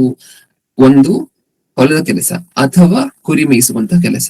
ಓಕೆ, ಈಗ ಆಳು ಮನೆಗ್ ಬರ್ತಾನಲ್ವಾ, 2 ಮುಗಿಸಿ, 2ರಲ್ಲಿ ಯಾವ್ದನ್ನಾದ್ರೂ ಒಂದನ್ನ ಮುಗಿಸಿ ಮನೆಗ್ ಬರ್ತಾನಲ್ವಾ, ಬಂದಿದ ತಕ್ಷಣ ಏನ್ ಕೆಲಸ ಕೊಡ್ತಿದ್ದಾರೆ? ಮತ್ತೆ ಅಡುಗೆ ಮಾಡುವಂತ ಕೆಲಸ. ಯಾರಿಗೆ? ಯಜಮಾನನಿಗೆ. ಓಕೆ, ಇಷ್ಟು ನಮ್ಗೆ ಅರ್ಥ ಆಯ್ತಾ? 3 ಕೆಲಸದ ಬಗ್ಗೆ ಇನ್ನು 3 ಕೀವರ್ಡ್ ಇದೆ ನಾವು ನೋಡ್ಬೇಕಾಗಿರುವಂತಹದ್ದು. ಹಾಗಾದ್ರೆ ಪ್ರಪ್ರಥಮವಾಗಿರುವಂತಹದ್ದು ಹೊಲದ ಕೆಲಸ ಅಂತ. ಯಜಮಾನ ಈ ಆಳಿಗೆ ಹೊಲದ ಕೆಲಸವನ್ನ ಕೊಟ್ಟಿದ್ದಾನಂತೆ. ಈ ಹೊಲದ ಕೆಲಸ ಸತ್ಯವೇದದಲ್ಲಿ ಯಾವುದಕ್ಕೆ ಸಾದೃಶ್ಯವಾಗಿರುವಂತೆ ಕಾಣಿಸುತ್ತೆ ನಮಗೆ? ಸುವಾರ್ತೆ, ಬೀಜ ಬಿತ್ತುವುದು. ಸುವಾರ್ತೆಗೆ ಸಾದೃಶ್ಯವಾದಂತೆ ಕಾಣಿಸುತ್ತೆ ನಮಗೆ. ಓದೋಣ ಒಂದ್ಸಾರಿ. ಆ ಕೀವರ್ಡ್ ನ ಕೆಳಗಡೆ ಈ ರೆಫರೆನ್ಸಸ್ ಅನ್ನ ಬರ್ಕೊಳ್ಳಿ. ಮತ್ತಾಯನು ಬರೆದ ಸುವಾರ್ತೆ. ಫಸ್ಟ್ ಕೀವರ್ಡ್ ಅನ್ನ ನೋಡ್ತಿದ್ವಿ, ಮತ್ತಾಯನು ಬರೆದ ಸುವಾರ್ತೆ. 2 ಕ್ಯಾರೆಕ್ಟರ್ಸ್ ಅನ್ನ ಮುಂಚೆ ನೋಡಿ ಮುಗಿಸಿದ್ವಿ. ಈಗ ಕೀವರ್ಡ್ ಅನ್ನ ನೋಡ್ತಿದ್ವಿ. ಮತ್ತಾಯನು ಬರೆದ ಸುವಾರ್ತೆ 9ನೇ ಅಧ್ಯಾಯ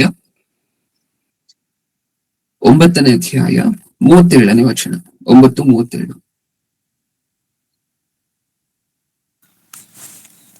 ಆಗ ತನ್ನ ಶಿಷ್ಯರಿಗೆ, ಬೆಳೆಯು ಬಹಳ, ಕೆಲಸದವರು ಸ್ವಲ್ಪ. ಆದದ್ದರಿಂದ ಬೆಳೆಯ ಯಜಮಾನನನ್ನು ನಿನ್ನ ಬೆಳೆಗೆ ಕೆಲಸದವರನ್ನು ಕಳುಹಿಸಬೇಕೆಂದು ಬೇಡಿಕೊಳ್ಳಿರಿ ಎಂದು ಹೇಳಿದನು. ಆಗ ತನ್ನ ಶಿಷ್ಯರಿಗೆ, ಬೆಳೆಯು ಬಹಳ, ಕೆಲಸದವರು ಸ್ವಲ್ಪ. ಬೆಳೆಯು ಬಹಳ, ಕೆಲಸದವರು ಸ್ವಲ್ಪ. ಈ ಕೆಲಸದವರಂದ್ರೆ ನಾವೇನ? ಈ ಮುಂಚೆ ನಾವು ನೋಡ್ಕೊಂಡು ಬಂದಿದ್ದೀವಲ್ವಾ ಇದನ್ನ? ಕೆಲಸದವರು ಆಳು ಅಂತ ಹೇಳಿದ್ರೆ ಯಾರು? ನಾವೇ. ಹಾಗಾದ್ರೆ ಬೆಳೆ ಜಾಸ್ತಿ ಇದೆಯಂತೆ. ಬೆಳೆ ಅಂದ್ರೆ ಏನಿಲ್ಲಿ? ಬೆಳೆ ಅಂದ್ರೆ ನಾವುಗಳು, ಪ್ರಪಂಚ. ಎಲ್ಲ ಜನರು. ಹ್ಮ್ ಕೆಲಸ. ಆತ್ಮಗಳು ಅಥವಾ ಪ್ರಪಂಚದಲ್ಲಿರುವಂತಹ ಜನ ಇಷ್ಟಕ್ಕೂ ಆ ಬೆಳೆಯನ್ನ ನೀವು ಕುಯ್ಕೊಂಡು ಯಜಮಾನನ ಹತ್ರ ತಗೊಂಡ್ಬರ್ಬೇಕಾಗಿರುವಂತಹ ಬಾಧ್ಯತೆ ಇದೆ. ಆ ಬೆಳೆ ಮಾತ್ರ ಸಾಕಷ್ಟಿದೆ. ಆ ಬೆಳೆಯನ್ನ ನೀವು ಏನ್ ಬೇಕಾದ್ರೂ ಅನ್ಕೊಳ್ಳಿ, ದೇವ್ರ ಕೆಲಸ ಅಂತ ಅನ್ಕೊಳ್ಳಿ, ಸುವಾರ್ತೆ ಕೆಲಸ ಅಂತ ಅನ್ಕೊಳ್ಳಿ, ವಾಕ್ಯಗಳನ್ನು ಹೇಳುವಂತಹ ಕೆಲಸ ಅಂತ ಅನ್ಕೊಳ್ಳಿ, ಅಥವಾ ಆತ್ಮಗಳನ್ನು ರಕ್ಷಿಸುವಂತಹದ್ದು ಅಂತ ಅನ್ಕೊಳ್ಳಿ, ಏನ್ ಬೇಕಾದ್ರೂ ಅನ್ಕೊಳ್ಳಿ.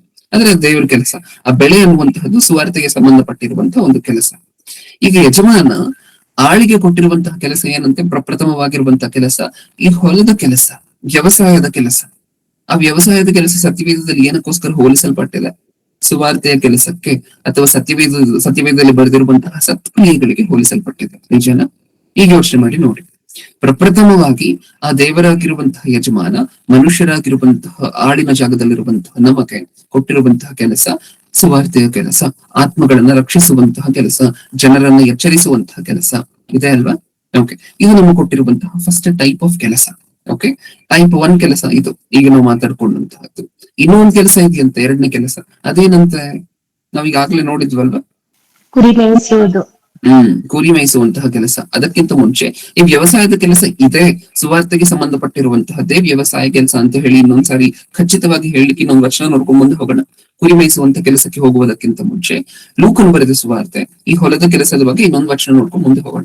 ಲೂಕನು ಬರೆದ ಸುವಾರ್ತೆ 9ನೇ ಅಧ್ಯಾಯ 62ನೇ ವಚನ, 9:62. ಯೇಸು ಅವನಿಗೆ, ಯಾವನಾದರೂ ನೇಗಿಲಿನ ಮೇಲೆ ತನ್ನ ಕೈಯನ್ನು ಹಾಕಿ ಹಿಂದಕ್ಕೆ ನೋಡಿದರೆ ಅವನು ದೇವರ ರಾಜ್ಯಕ್ಕೆ ತಕ್ಕವನಲ್ಲವೆಂದು ಹೇಳಿದ್ದನು. ಯೇಸು ಅವನಿಗೆ, ಯಾವನಾದರೂ ನೇಗಿಲಿನ ಮೇಲೆ, ನೇಗಿಲು ಉಪಯೋಗ ಮಾಡುವಂತಹದ್ದು ಬೇರೆ ಏನ್ ಸಾಫ್ಟ್ವೇರ್ ಕಂಪನಿ ನೇಗಿಲು ಉಪಯೋಗ ಮಾಡ್ತಾರ? ಇಲ್ಲ ಅಲ್ವಾ? ಬರೀ ವ್ಯವಸಾಯದ ಕೆಲಸಕ್ಕೆ ಅಲ್ವಾ ಉಪಯೋಗ ಮಾಡುವಂತಹ ನೇಗಿಲನ್ನ. ಓಕೆ, ಅದಕ್ಕೆ ಹೇಳ್ತಿದ್ದಾರೆ, ಯೇಸು ಅವನಿಗೆ, ಯಾವನಾದರೂ ನೇಗಿಲ ಮೇಲೆ ತನ್ನ ಕೈಯನ್ನು ಹಾಕಿ, ವ್ಯವಸಾಯ ಕೆಲಸಕ್ಕೆ ಇಳಿದು, ತೋಟಗಾರನ ಕೆಲಸಕ್ಕೆ ಇಳಿದು, ನೇಗಿಲಿನ ಮೇಲೆ ತನ್ನ ಕೈಯನ್ನು ಹಾಕಿ ಹಿಂದಕ್ಕೆ ನೋಡಿದರೆ, ಅಂದ್ರೆ ನಾನು ಮಾಡೋದಿಲ್ಲ, ನಂಗೆ ಸುಸ್ತಾಯ್ತು ಅಂತಾನೋ, ಸಾಕಾಯ್ತು ಅಂತಾನೋ, ಇನ್ನೊಂದು ಕಾರಣನೋ, ಯಾರೋ ಕರೀತಿದ್ದಾರೆ ಅಂತಾನೋ ಹಿಂದೆ ಹೊರಟೋದ್ರೆ, ದೇವರ ಕೆಲಸಕ್ಕೆ ಬಂದು, ವ್ಯವಸಾಯ ಅಂದ್ರೆ ದೇವರ ಕೆಲಸ, ಸುವಾರ್ತೆಯ ಕೆಲಸ, ಸತ್ಕ್ರಿಯೆ ಅಂತ ಇಷ್ಟೊತ್ತರೆಗೂ ಮಾತಾಡ್ಕೊಂಡಿದ್ದೀವಲ್ವಾ, ದೇವರ ಕೆಲಸಕ್ಕೆ ಮತ್ತೆ ಬಂದು ಹಿಂದೆ ಹೋಗುವಂತಹದ್ದು ಸೂಕ್ತ ಅಲ್ಲ ಅಂತ ಹೇಳಿ ಹೇಳ್ತಿದ್ದಾರೆ. ಹಾಗಾದ್ರೆ ಇಲ್ಲಿ ನೇಗಿಲು ಮತ್ತೆ ವ್ಯವಸಾಯ ಇದೆಲ್ಲ ಡಿನೋಟ್ ಮಾಡ್ತಿರುವಂತಹದ್ದು ಯಾವ್ದನ್ನ? ದೇವರ ಕೆಲಸವನ್ನ, ಸುವಾರ್ತೆಯ ಕೆಲಸವನ್ನ, ಯಾವುದೇ ಇನ್ನೊಬ್ಬರನ್ನ ರಕ್ಷಿಸುವಂತಹ ಕೆಲಸವನ್ನ, ಇನ್ನೊಬ್ಬರನ್ನ ಮಾರ್ಪಡಿಸುವಂತಹ ಕೆಲಸವನ್ನ. ನಮ್ಗೆ ಅರ್ಥ ಆಯ್ತಾ? ವ್ಯವಸಾಯದ ಕೆಲಸ ಅಂತ ಹೇಳಿ ಹೇಳಿದ್ರೆ ಸತ್ಯವೇದದ ಪ್ರಕಾರ ಸತ್ಕ್ರಿಯೆಗಳು ಅಂದ್ರೆ ಸತ್ಯಕ್ಕೆ ಸಂಬಂಧಪಟ್ಟಿರುವಂತಹ ಕ್ರಿಯೆಗಳು, ವಾಕ್ಯಕ್ಕೆ ಸಂಬಂಧಪಟ್ಟಿರುವಂತಹ ಕ್ರಿಯೆಗಳು. ನೀವು ಇನ್ನೊಬ್ಬರಿಗೆ ಸುವಾರ್ತೆಯನ್ನ ಹೇಳುವಂತಹದ್ದಾಗಿರ್ಬೋದು, ಅವರನ್ನ ರಕ್ಷಿಸುವಂತಹದ್ದಾಗಿರ್ಬೋದು, ಮಾರ್ಪಡಿಸ್ಲಿಕ್ಕೆ ಸ್ಟೇಜ್ ಮೇಲೆ ನಿಂತ್ಕೊಂಡು ಮಾತ್ರ ವಾಕ್ಯ ಹೇಳುವಂತಹದ್ದು, ಕೆಲಸದ ಬಗ್ಗೆ ಮಾತಾಡ್ತಿಲ್ಲ, ಇಲ್ಲಿ ಕೆಲಸದ ಬಗ್ಗೆ ಮಾತಾಡ್ತಿಲ್ಲ. ನೀವು ಪಕ್ಕದಲ್ಲಿರುವಂತಹ ಸಹೋದರನಿಗೆ ಒಂದು ಒಳ್ಳೆ ವಿಚಾರವನ್ನ ಹೇಳಲಿಕ್ಕೆ ಪ್ರಯತ್ನ ಪಟ್ಟರು ಸಹ ಅದು ದೇವರ ಕೆಲಸ, ಅದು ಸುವಾರ್ತೆಗೆ ಸಂಬಂಧಪಟ್ಟಿರುವಂತಹ ಕೆಲಸ. ಆ ವ್ಯಕ್ತಿ ಒಂದು ತಪ್ಪಲ್ಲಿದ್ದಾನೆ ಅಂತ ಹೇಳಿ ಹೇಳಿದಾಗ, ಆ ವ್ಯಕ್ತಿಯನ್ನು ನೀವು ಮಾರ್ಪಡಿಸ್ಲಿಕ್ಕೆ ಪ್ರಯತ್ನ ಪಡ್ತಿದ್ದೀರಾ ಅಂತ ಹೇಳಿ ಹೇಳಿದ್ರೆ, ಅದೂ ಸಹ ದೇವರ ಕೆಲಸನೇ, ಅದೂ ಸಹ ಸುವಾರ್ತೆಯ ಕೆಲಸನೇ. ಓಕೆ, ಇಷ್ಟೊತ್ತರೆಗೂ ಒಂದು ಕೆಲಸದ ಬಗ್ಗೆ ಆಲೋಚನೆ ಮಾಡಿ ನೋಡಿದ್ವಿ. ವ್ಯವಸಾಯದ ಕೆಲಸ ಅಥವಾ ಹೊಲದ ಕೆಲಸ ಅಂದ್ರೆ ಏನು ಅಂತ ನೋಡಿದ್ವಿ. ಏನು ಹೊಲದ ಕೆಲಸ ಅಂತ ಹೇಳಿ ಹೇಳಿದ್ರೆ, ಸತ್ಯಕ್ಕೆ ಸಂಬಂಧಪಟ್ಟಿರುವಂತಹ ಕೆಲಸ, ವಾಕ್ಯಕ್ಕೆ ಸಂಬಂಧಪಟ್ಟಿರುವಂತಹ ಕೆಲಸ, ದೇವರ ಕಿಂಗ್ಡಮ್ ಏನಿದೆಯಲ್ವಾ ಭೂಮಿಯ ಮೇಲೆ, ದೇವರ ರಾಜ್ಯ ಏನಿದೆಯಲ್ವಾ ಅದರ ವಿಸ್ತರಣೆಗೋಸ್ಕರ ಶ್ರಮಿಸ್ತಿರುವಂತಹ ಕೆಲಸ. ಓಕೆ, ಇದು ಮೊದಲನೇ ಕೆಲಸದ ಬಗ್ಗೆ ವಿವರಣೆ. ಇನ್ನು ಎರಡನೇ ಕೆಲಸ ಕುರಿ ಮೇಯಿಸುವಂತಹದ್ದಿತ್ತಲ್ವಾ? ಹೇಳಿ, ಕುರಿ ಮೇಯಿಸುವಂತಹದ್ದು ಸತ್ಯವೇದದಲ್ಲಿ ಯಾವುದಕ್ಕೆ ಹೋಲಿಕೆ ಆಗಿದೆ? ಬೋಧನೆಗೆ. ನಿಜನ? ಎಲ್ಲಿ ನೋಡ್ತೀವಿ? ಒಂದು ವಚನವನ್ನು ನೀವು ಕೋಟ್ ಮಾಡ್ಬೇಕು ಅಂದ್ರೆ ಯಾವ ವಚನ ಕೋಟ್ ಮಾಡ್ತೀರಾ? ಕುರಿ ಮೇಯಿಸುವಂತಹದ್ದು ಅಂದ್ರೆ ದೇವರ ಕೆಲಸಕ್ಕೆ ಸಂಬಂಧಪಟ್ಟಿರುವಂತಹದ್ದು ಅಂತ ಹೇಳಿ ನೀವು ಕೋಟ್ ಮಾಡ್ಬೇಕಾದ್ರೆ ಯಾವ ವಚನವನ್ನು ಕೋಟ್ ಮಾಡ್ತೀರಾ? ಇಬ್ರಿಯರಿಗೆ ಬರೆದ ಪತ್ರಿಕೆ 13ನೇ ಅಧ್ಯಾಯ 17ನೇ ವಚನ. ಏನಂತ ಇದೆ ಅದರಲ್ಲಿ? ಓದ್ತೀರಾ ನೀವೇ ಒಂದ್ಸಾರಿ ಪಟ್ಟಂತ? ನಿಮ್ಮ ಸಭಾನಾಯಕರ ಮಾತನ್ನು ಕೇಳಿರಿ, ಅವರಿಗೆ ಅಧೀನರಾಗಿರಿ, ಅವರು ಲೆಕ್ಕ ಒಪ್ಪಿಸಬೇಕಾದವರಾಗಿ ನಿಮ್ಮ ಆತ್ಮಗಳನ್ನು ಕಾಯುವವರಾಗಿದ್ದಾರೆ. ನನಗೆ ಎಕ್ಸಾಕ್ಟ್ ವರ್ಡ್ ಬೇಕು, ಕುರುಬರು ಅನ್ನುವಂತಹ ವರ್ಡ್ ಬೇಕು. ಕುರಿಗಳನ್ನ ಮೇಯಿಸು ಅಂತ ಯೇಸುಕ್ರಿಸ್ತರು ಅಥವಾ ದೇವರು ಹೇಳಿದಂತಹ ವರ್ಡ್ ಬೇಕು. ಅವಾಗ ನಮ್ಗೆ ಅರ್ಥ ಆಗುತ್ತೆ. ಓಕೆ, ಹಾಗಿದ್ರೆ ಕುರಿ ಮೇಯಿಸುವಂತಹದ್ದು ಅಂದ್ರೆ 4 ಕಾಲಿರುವಂತಹ ಕುರಿಯನ್ನ ಮೇಯಿಸುವಂತಹದ್ದಲ್ಲ, 2 ಕಾಲಿರುವಂತಹ ಮನುಷ್ಯರನ್ನ ಸ್ಪಷ್ಟವಾಗಿ ನಮ್ಗೆ ಕಾಣಿಸುತ್ತೆ. ಒಂದ್ಸರಿ ಓದೋಣ ವಚನವನ್ನ. ಯೋಹಾನನು ಬರೆದ ಸುವಾರ್ತೆ 21ನೇ ಅಧ್ಯಾಯ 15ನೇ ವಚನ, 21:15. ಅವರು ಊಟ ಮಾಡಿದ್ದ ಮೇಲೆ ಯೇಸು ಸೀಮೋನ್ ಪೇತ್ರನನ್ನು, ಯೋಹಾನನ ಮಗನಾದ ಸಿಮೋನನೇ, ನೀನು ಇವರಿಗಿಂತ ಹೆಚ್ಚಾಗಿ ನನ್ನ ಮೇಲೆ ಪ್ರೀತಿ ಇಟ್ಟಿದೆಯೋ ಎಂದು ಕೇಳಲು ಅವನು, ಹೌದು ಸ್ವಾಮಿ, ನಿನ್ನ ಮೇಲೆ ಮಮತೆ ಇಟ್ಟಿದ್ದೇನೆಂಬುದನ್ನು ನೀನೇ ಬಲ್ಲೆ ಅಂದನು. ಆತನು ಅವನಿಗೆ, ನನ್ನ ಕುರಿಮರಿಗಳನ್ನು ಮೇಯಿಸು ಎಂದು ಹೇಳಿದ್ದನು. ಸಾಕು. ಏನಂತೆ? ನನ್ನ ಕುರಿಮರಿಗಳನ್ನು ಮೇಯಿಸು ಅಂತ ಯೇಸು ಕ್ರಿಸ್ತರು ಪೇತ್ರನಿಗೆ ಹೇಳ್ತಿರ್ಬೇಕಾದ್ರೆ ಇಲ್ಲಿ ಯಾವ ಕುರಿಮರಿಗಳ ಬಗ್ಗೆ ಮಾತಾಡ್ತಿದ್ದಾರೆ? ಪೇತ್ರನೇ, ನಮ್ದು 100 ಕುರಿಮರಿಗಳಿದೆ ಹಟ್ಟಿಯಲ್ಲಿ, ಅಲ್ಲಿ ಹೋಗ್ಬಿಟ್ಟು ಅದನ್ನ ಪ್ರತಿದಿನ ಮೇಯಿಸ್ಕೊಂಡ್ ಬಾ ಅಂತ ಹೇಳ್ತಿದ್ದಾರೆ. ಅದನ್ನ ನೀವು 200 ಮಾಡ್ಬೇಕು. ನನ್ ಮತ್ತೆ 2ನೇ ಬರೋಣದಲ್ಲಿ ಬರೋಷ್ಟ್ರಲ್ಲಿ 200 ಕುರಿಗಳಾಗಿರ್ಬೇಕು. ನನ್ ಮತ್ತೆ 2ನೇ ಬರೋಣದಲ್ಲಿ ಬಂದಾಗ ಒಳ್ಳೆ ರೇಟ್ ಇರುತ್ತೆ. ಇವಾಗಲೇ ಇಷ್ಟೊಂದು ರೇಟ್ ಇದೆ, ಆಮೇಲೆ ಇನ್ನೂ ಒಳ್ಳೆ ರೇಟ್ ಇರುತ್ತೆ, ಮಾರ್ಕೊಳ್ಳೋಣ. ಆ ಲೆಕ್ಕದಲ್ಲಿ ಮಾತಾಡ್ತಿದ್ದಾರೆ ಯೇಸು ಕ್ರಿಸ್ತರು. ಇಲ್ಲಿ ಯಾರ ಬಗ್ಗೆ ಮಾತಾಡ್ತಿದ್ದಾರೆ? ಆತ್ಮಗಳು, ವಿಶ್ವಾಸಿಗಳು, ಸಭೆಯಲ್ಲಿರುವಂತಹ ಪ್ರತಿಯೊಬ್ಬ ಸದಸ್ಯರು, ನಿಜನ ನಮ್ಮ ಕಣ್ಣು ಕಾಣಿಸುವಂತಹ ಮನುಷ್ಯರು, ಅವ್ರ ಬಗ್ಗೆ ಮಾತಾಡ್ತಿದ್ದಾರೆ. ಇವರೆಲ್ಲ ನನ್ನ ಕುರಿಗಳು, ನಾನು ಇವರನ್ನ ಮೇಯಿಸ್ಲಿಕ್ಕೋಸ್ಕರ ಬಂದಿರುವಂತಹ ಕುರುಬನು. ಈಗ ನನಗಿರುವಂತಹ ಕುರುಬನ ಬಾಧ್ಯತೆಯನ್ನ ನನ್ನ ಕೈಯಲ್ಲಿ ಒಪ್ಪಿಸ್ಕೊಡ್ತಿದ್ದೀನಿ. ಇನ್ಮೇಲೆ ನಾನು ಕುರುಬನಾಗಿದ್ದೆ ಇಷ್ಟು ದಿನ, ಇನ್ಮೇಲೆ ಇವರಿಗೆ ನೀನು ಕುರುಬನಾಗಿರ್ಬೇಕು. ನಿಜನ? ಕುರಿ ಮೇಯಿಸುವಂತ ಕೆಲಸ ಯಾರ ಕೈಗೆ ಬರ್ತಿದೆ? ಪೇತ್ರನ ಕೈಗೆ ಬರ್ತಿದೆ. ಮನುಷ್ಯರನ್ನ ಮತ್ತೆ ಒಳ್ಳೆ ದಾರಿಯಲ್ಲಿ, ಆ ಕುರಿಮರಿಗಳು ಹಿಂಗೋ ಹೋಗ್ತಿರುತ್ತೆ ಪ್ರಿಯರೇ, ಈ ಕಡೆ ಹೋಗುತ್ತೆ, ಆ ಕಡೆ ಹೋಗುತ್ತೆ, ಮತ್ತೆ ಅವ್ರನ್ನ ಕೋಲ್ ಹಿಡ್ಕೊಂಡು ಹಿಂಗೆಲ್ಲ ಮಾಡ್ಕೊಂಡು ಅವರು ರೈಟ್ ಹೋಯ್ತು ಅಂತ ಅನ್ಕೊಳ್ಳಿ. ಒಂದು ಕುರಿಮರಿ ಲೈಟ್ ಆಗಿ ಚಿಕ್ಕದಾಗಿ ಒಂದ್ ಏಟ್ ಹಾಕಿದ್ರೆ ರೈಟ್, ಒಂದೇ ಒಂದು ಕುರಿಮರಿಯ ಕಾಲಿನ ಮೇಲೆ ಚಿಕ್ಕದಾಗಿ ಒಂದ್ ಏಟ್ ಹಾಕ್ಬಿಟ್ಟು ಹಿಂಗ್ ತೋರ್ಸಿದ್ರೆ ಸಾಕು, ಆ ಒಂದ್ ಕುರಿಮರಿ ಲೆಫ್ಟ್ ಬರುತ್ತೆ. ಆ ಒಂದ್ ಕುರಿಮರಿ ಲೆಫ್ಟ್ ಬಂದ್ರೆ ಉಳಿದಂತಹ ಕುರಿಮರಿಗಳೆಲ್ಲ ಲೆಫ್ಟ್ ಬರುತ್ತೆ. ಅದು ಕುರಿ ಕಾಯುವಂತಹ ಸ್ಪೆಷಾಲಿಟಿ. ನಿಜನ? ಒಂದೇ ಒಂದು ಕುರಿಮರಿಯನ್ನು ನೀವು ಕಾಯ್ಬೇಕಷ್ಟೇ. ಆ ಒಂದು ಕುರಿಮರಿ ದಾರಿಯಲ್ಲಿ ನಡೆದ್ರೆ ಉಳಿದಂತಹ ಎಲ್ಲಾ ಕುರಿಮರಿಯೂ ಸಹ ದಾರಿಗೆ ಬರುತ್ತೆ.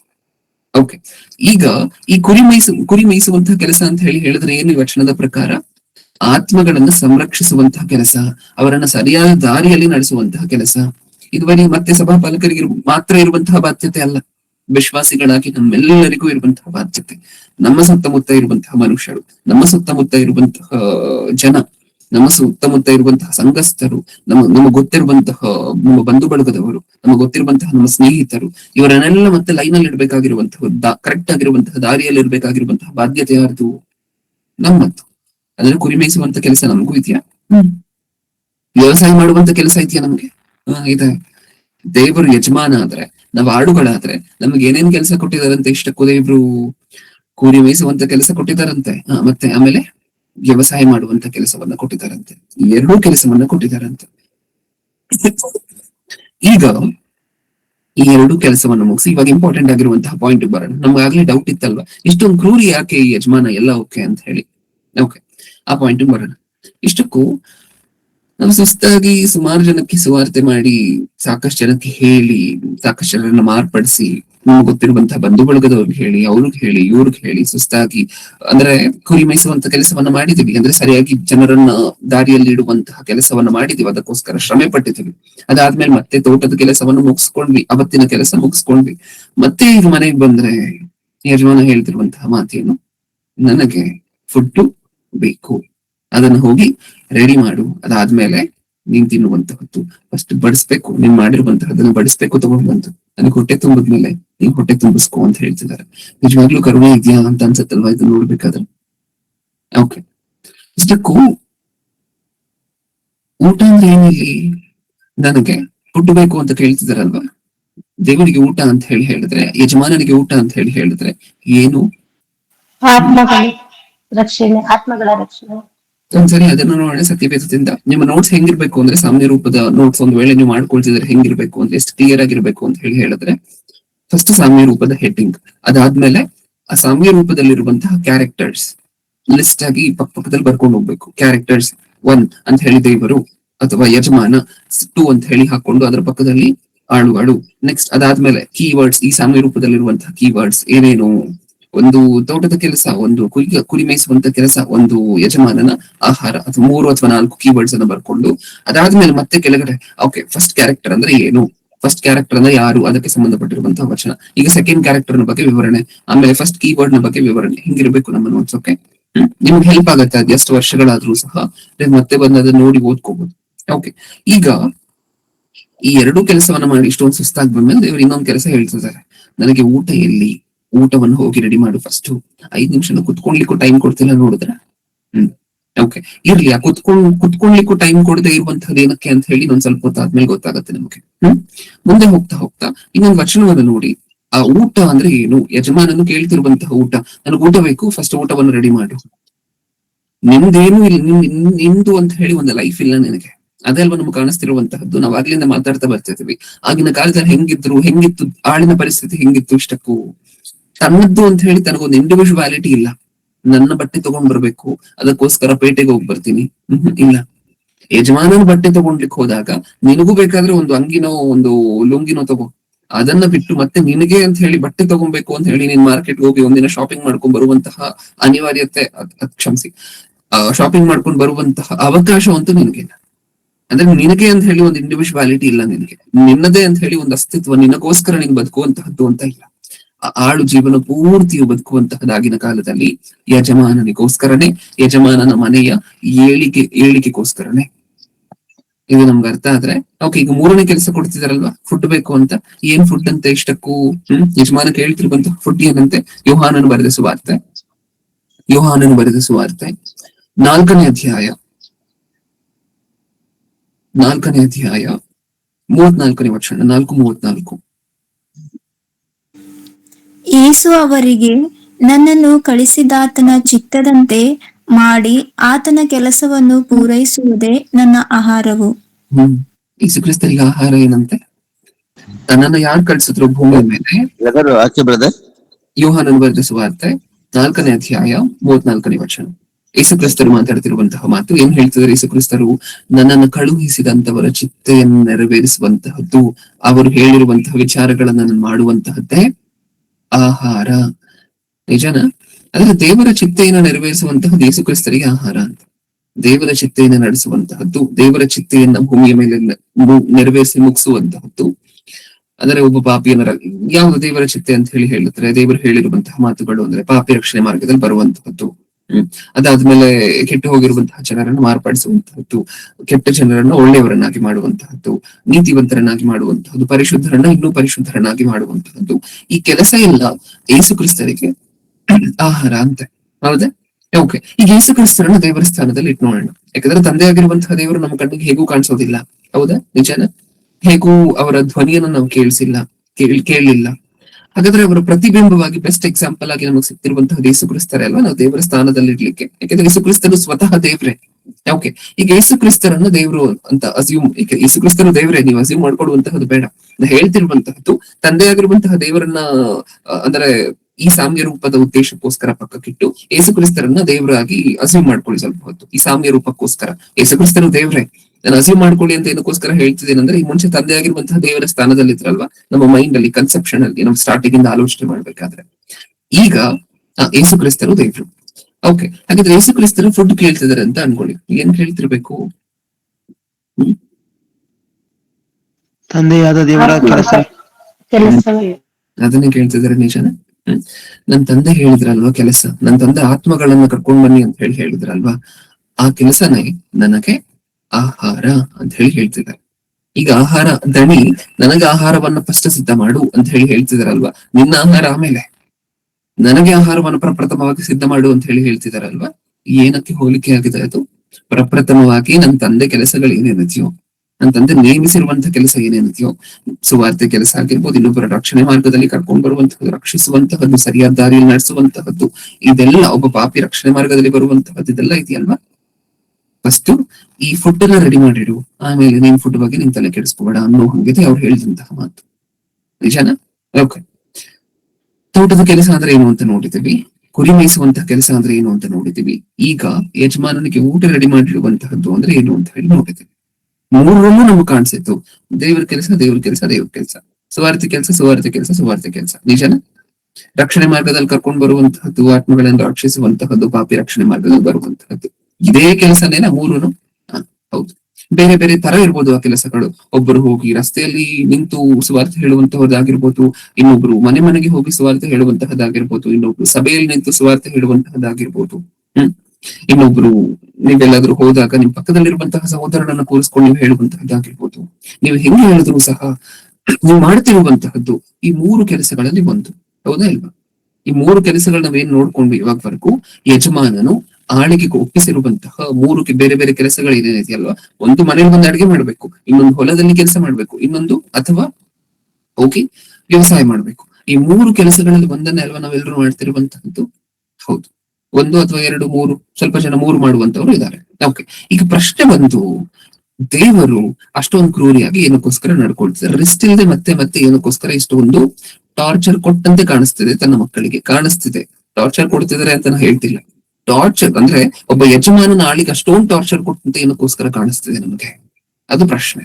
ಓಕೆ, ಈಗ ಟಾರ್ಚರ್ ಕೊಟ್ಟಂತೆ ಮನುಷ್ಯನ ಕಣ್ಣಿಗೆ ಏನಕ್ಕೋಸ್ಕರ ಕಾಣಿಸುತ್ತೆ ಈ ಅಧ್ಯಾಯವನ್ನು ಓದ್ಬೇಕಂದ್ರೆ, ಈ ವಾಕ್ಯ ಭಾಗವನ್ನು ಓದ್ಬೇಕಾದ್ರೆ ಅಂತ ಅಂದ್ರೆ, ಯಾಕಂದ್ರೆ ನಮ್ಮ ಕಣ್ಣಿಗೆ ಕಾಣಿಸುವಂತಹ ಪ್ರತಿನಿತ್ಯದ ಜೀವನದಲ್ಲಿ ಕಾಣಿಸುವಂತಹ ವಿಚಾರಗಳಿದೆಲ್ಲವೂ ಸಹ ಯಾರಾದ್ರೂ ಬಂದು ನಿಮ್ಮ ಹತ್ರ ಅವರ ಅಳಲನ್ನ ತೋಡ್ಕೊಳ್ತಿದ್ದಾರೆ ಅಂತ ಅನ್ಕೊಳ್ಳಿ. ಏನು, ಅವರೆಲ್ಲೋ ಒಂದ್ ಕಡೆ ಕೆಲಸ ಮಾಡ್ತಿದ್ದಾರೆ, ಅವ್ರು ಕೆಲಸ ಮಾಡ್ಬೇಕಾದ್ರೆ ಅವ್ರ ದಣಿಗೆ ಸಿಕ್ಕಾಪಟ್ಟೆ ಜಾಸ್ತಿ ಅವರನ್ನ ಉಪಯೋಗಿಸ್ಕೊಳ್ತಿದ್ದಾರೆ. ಅಂದ್ರೆ ಕೆಲಸಕ್ಕೋಸ್ಕರ ಇದನ್ನು ಮಾಡು, ಆ ಮೂಟೆ ಹೊರು, ಇದನ್ನು ತಗೊಂಬ, ಈ ಬಾರದ ಕೆಲಸ ಮಾಡು, ಅದು ಕ್ಲೀನ್ ಮಾಡು, ಇದು ಕ್ಲೀನ್ ಮಾಡು, ಅಲ್ಲಿ ಹತ್ತು, ಇಲ್ಲಿ ಹತ್ತು ಅಂತ ಹೇಳಿ ತುಂಬಾ ಕೆಲಸ ಕಂಟಿನ್ಯೂಸ್ ಆಗಿ ಕೆಲಸ ಮಾಡಿಸ್ತಿದ್ದಾರೆ. ಒಂದು ಕಾಫಿನೂ ಕೊಡ್ತಿಲ್ಲ, ಒಂದ್ 5 ನಿಮಿಷ ರೆಸ್ಟ್ ಕೊಡ್ತಿಲ್ಲ.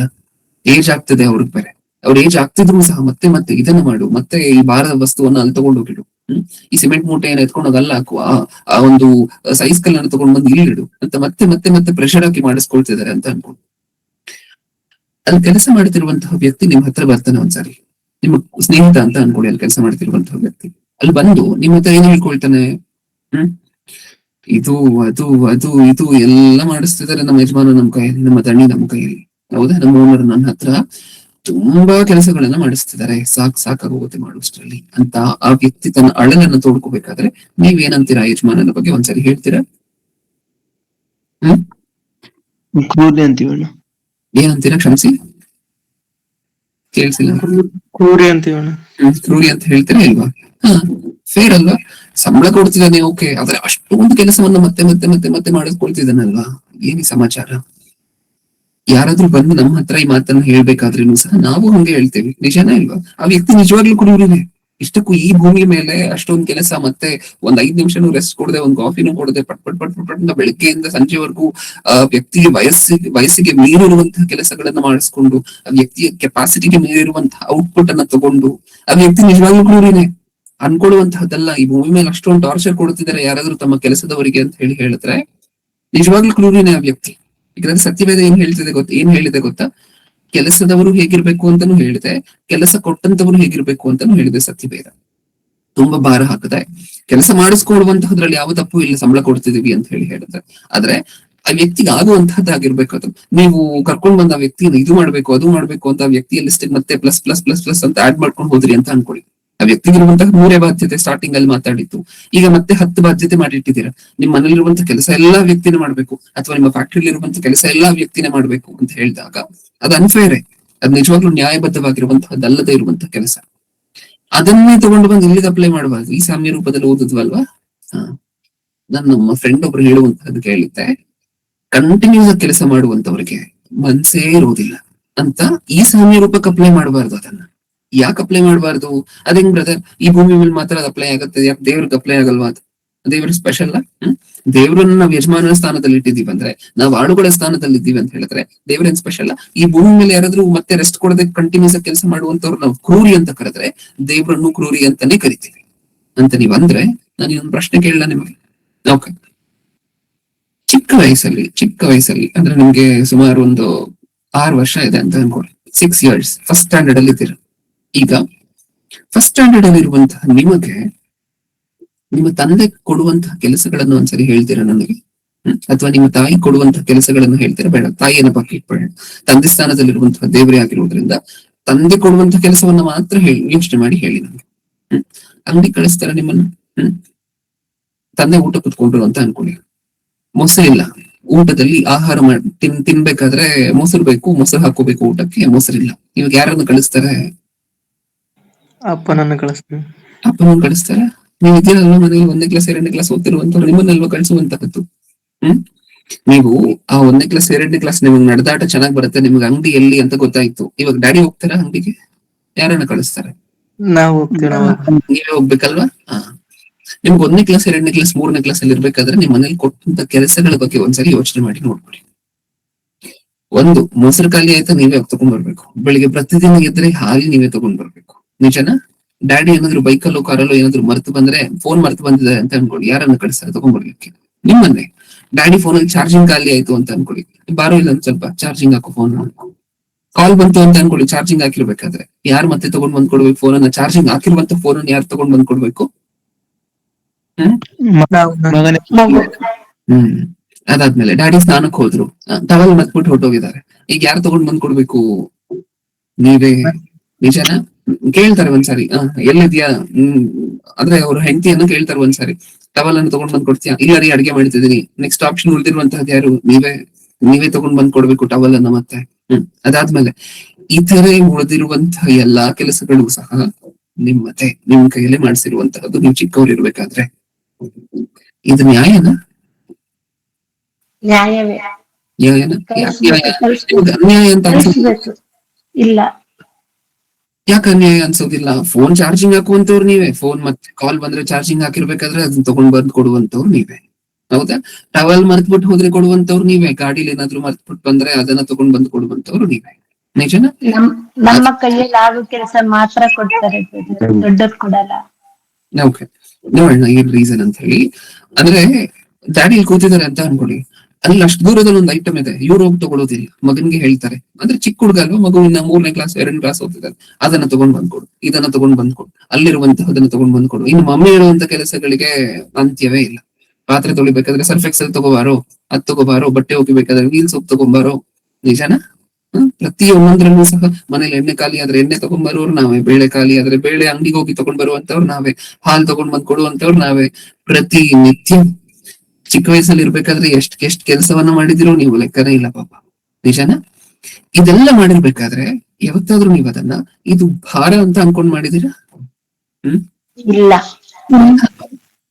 ಯಾರೂ ಸಹ, ಯಾವ ತಂದೆ ತಾಯಿಯೂ ಸಹ ತಮ್ಮ ಮಕ್ಕಳ ಕೈಯಲ್ಲಿ ಇಷ್ಟೆಲ್ಲ ಕೆಲಸವನ್ನ ಮಾಡಿಸ್ತಿದ್ದಾರೆ ಅಂತ ಹೇಳಿದ್ರೆ, ಯಾರೂ ಸಹ ನಿಮ್ಮನ್ನ ಆಳಾಗಿ ನೋಡಿ ಮಾಡಿಸ್ತಿಲ್ಲ, ನಿಮ್ಮನ್ನ ಮಗನಾಗಿ ನೋಡ್ತಿದ್ದಾರೆ. ಆದ್ರೆ ಆ ಕೆಲಸ ಮಾಡುವವರೆಗೂ ಸಹ ನೀವ್ ಆಳು. ನಿಜಾನ? ಆ ಕೆಲಸ ಮಾಡಿ ಮುಗಿಸೋವರೆಗೂ ಸಹ ನೀವ್ ಆಳು. ಹಾಲ್ ತಗೊಂಡ್ ಬಾ ಅಂತ ಹೇಳಿದ್ರು ಅಂತ ಅನ್ಕೊಳ್ಳಿ, ನೀವ್ ಹೋಗಿ ತಗೊಂಡ್ ಬಂದು 100 ರೂಪಾಯಿ ಕೊಟ್ಟಿದ್ದಾರೆ ನಿಮ್ ಕೈಯಲ್ಲಿ, 100 ರೂಪಾಯಿ ಅಂಗಡಿಗೆ ತಗೊಂಡ್ ಹೋಗ್ತೀರಾ, ಕೊಡ್ತೀರಾ, ಮತ್ತೆ ಹಾಲ್ ಪ್ಯಾಕೆಟ್ ಮಾತ್ರ ತಗೊಂಡ್ ಬಂದಿದ್ದೀರಾ, ಚೇಂಜ್ ತಗೊಂಡ್ ಬರುವಂತದ್ದು ಮರ್ತೋಗಿದ್ದೀರಾ. ಮಮ್ಮಿ ಏನ್ ಕೇಳ್ತಾರೆ ಇವಾಗ? ಚೇಂಜ್ ಎಲ್ಲೋ, ಏನೋ ಆಗಿದೆ ನಿಮ್ ತಲೆಗೆ ಅಂತ ಕೇಳ್ತಿದ್ದಾರೆ. ಅಂದ್ರೆ ಆಗ ನಿಮ್ ಮಮ್ಮಿ ನಿಮಗೆ ಯಜಮಾನಿಯ ಜಾಗದಲ್ಲಿ ನಿಂತಿದ್ದಾರೆ, ನೀವು ಆಳಿನ ಜಾಗದಲ್ಲಿ ನಿಂತಿದ್ದೀರಾ. ಒಂದು ಯಜಮಾನ ತನ್ನ ಆಳಿಗೆ ಏನ್ ಪ್ರಶ್ನೆ ಮಾಡ್ತಿದಾರೋ ಅದೇ ಪ್ರಶ್ನೆ ನಿಮ್ ಮಮ್ಮಿನೂ ನಿಮ್ ಡ್ಯಾಡಿನೂ ಸಹ ನಿಮಗ್ ಮಾಡ್ತಿದಾರ ಆ ಸಂದರ್ಭದಲ್ಲಿ. ನಿಜನ? ಆದ್ರೆ ಅಂದ ಮಾತ್ರಕ್ಕೆ ನಿಮ್ಮ ಡ್ಯಾಡಿ ಅಥವಾ ನಿಮ್ಮ ಮಮ್ಮಿ ನಿಮ್ಮನ್ನ ಆಳಿನ ಜಾಗದಲ್ಲಿ ನಿಲ್ಲಿಸಿ ಪ್ರಶ್ನೆ ಮಾಡ್ತಿದ್ದಾರೆ ಅಂದ ಮಾತ್ರಕ್ಕೆ ನಿಮಗೂ ಅವರಿಗೂ ಇರುವಂತ ಸಂಬಂಧ, ತಂದೆ ಮಕ್ಕಳ ಸಂಬಂಧ, ತಾಯಿ ಮಕ್ಕಳ ಸಂಬಂಧದಿಂದ ಕಳಚಿ ಬೀಳೋದಿಲ್ಲ, ಅದು ಬದಲಾಗೋದಿಲ್ಲ. ತಾಯಿ ಮಕ್ಕಳ ಸಂಬಂಧದಿಂದ, ತಂದೆ ಮಕ್ಕಳ ಸಂಬಂಧದಿಂದ ಆಳಿನ ಸಂಬಂಧಕ್ಕೆ ಬಂದ್ಬಿಡೋದಿಲ್ಲ. ಆ ಕೆಲಸ ಮಾಡ್ತಿರ್ಬೇಕಾದ್ರೆ ನೀವು ಆಳಷ್ಟೇ.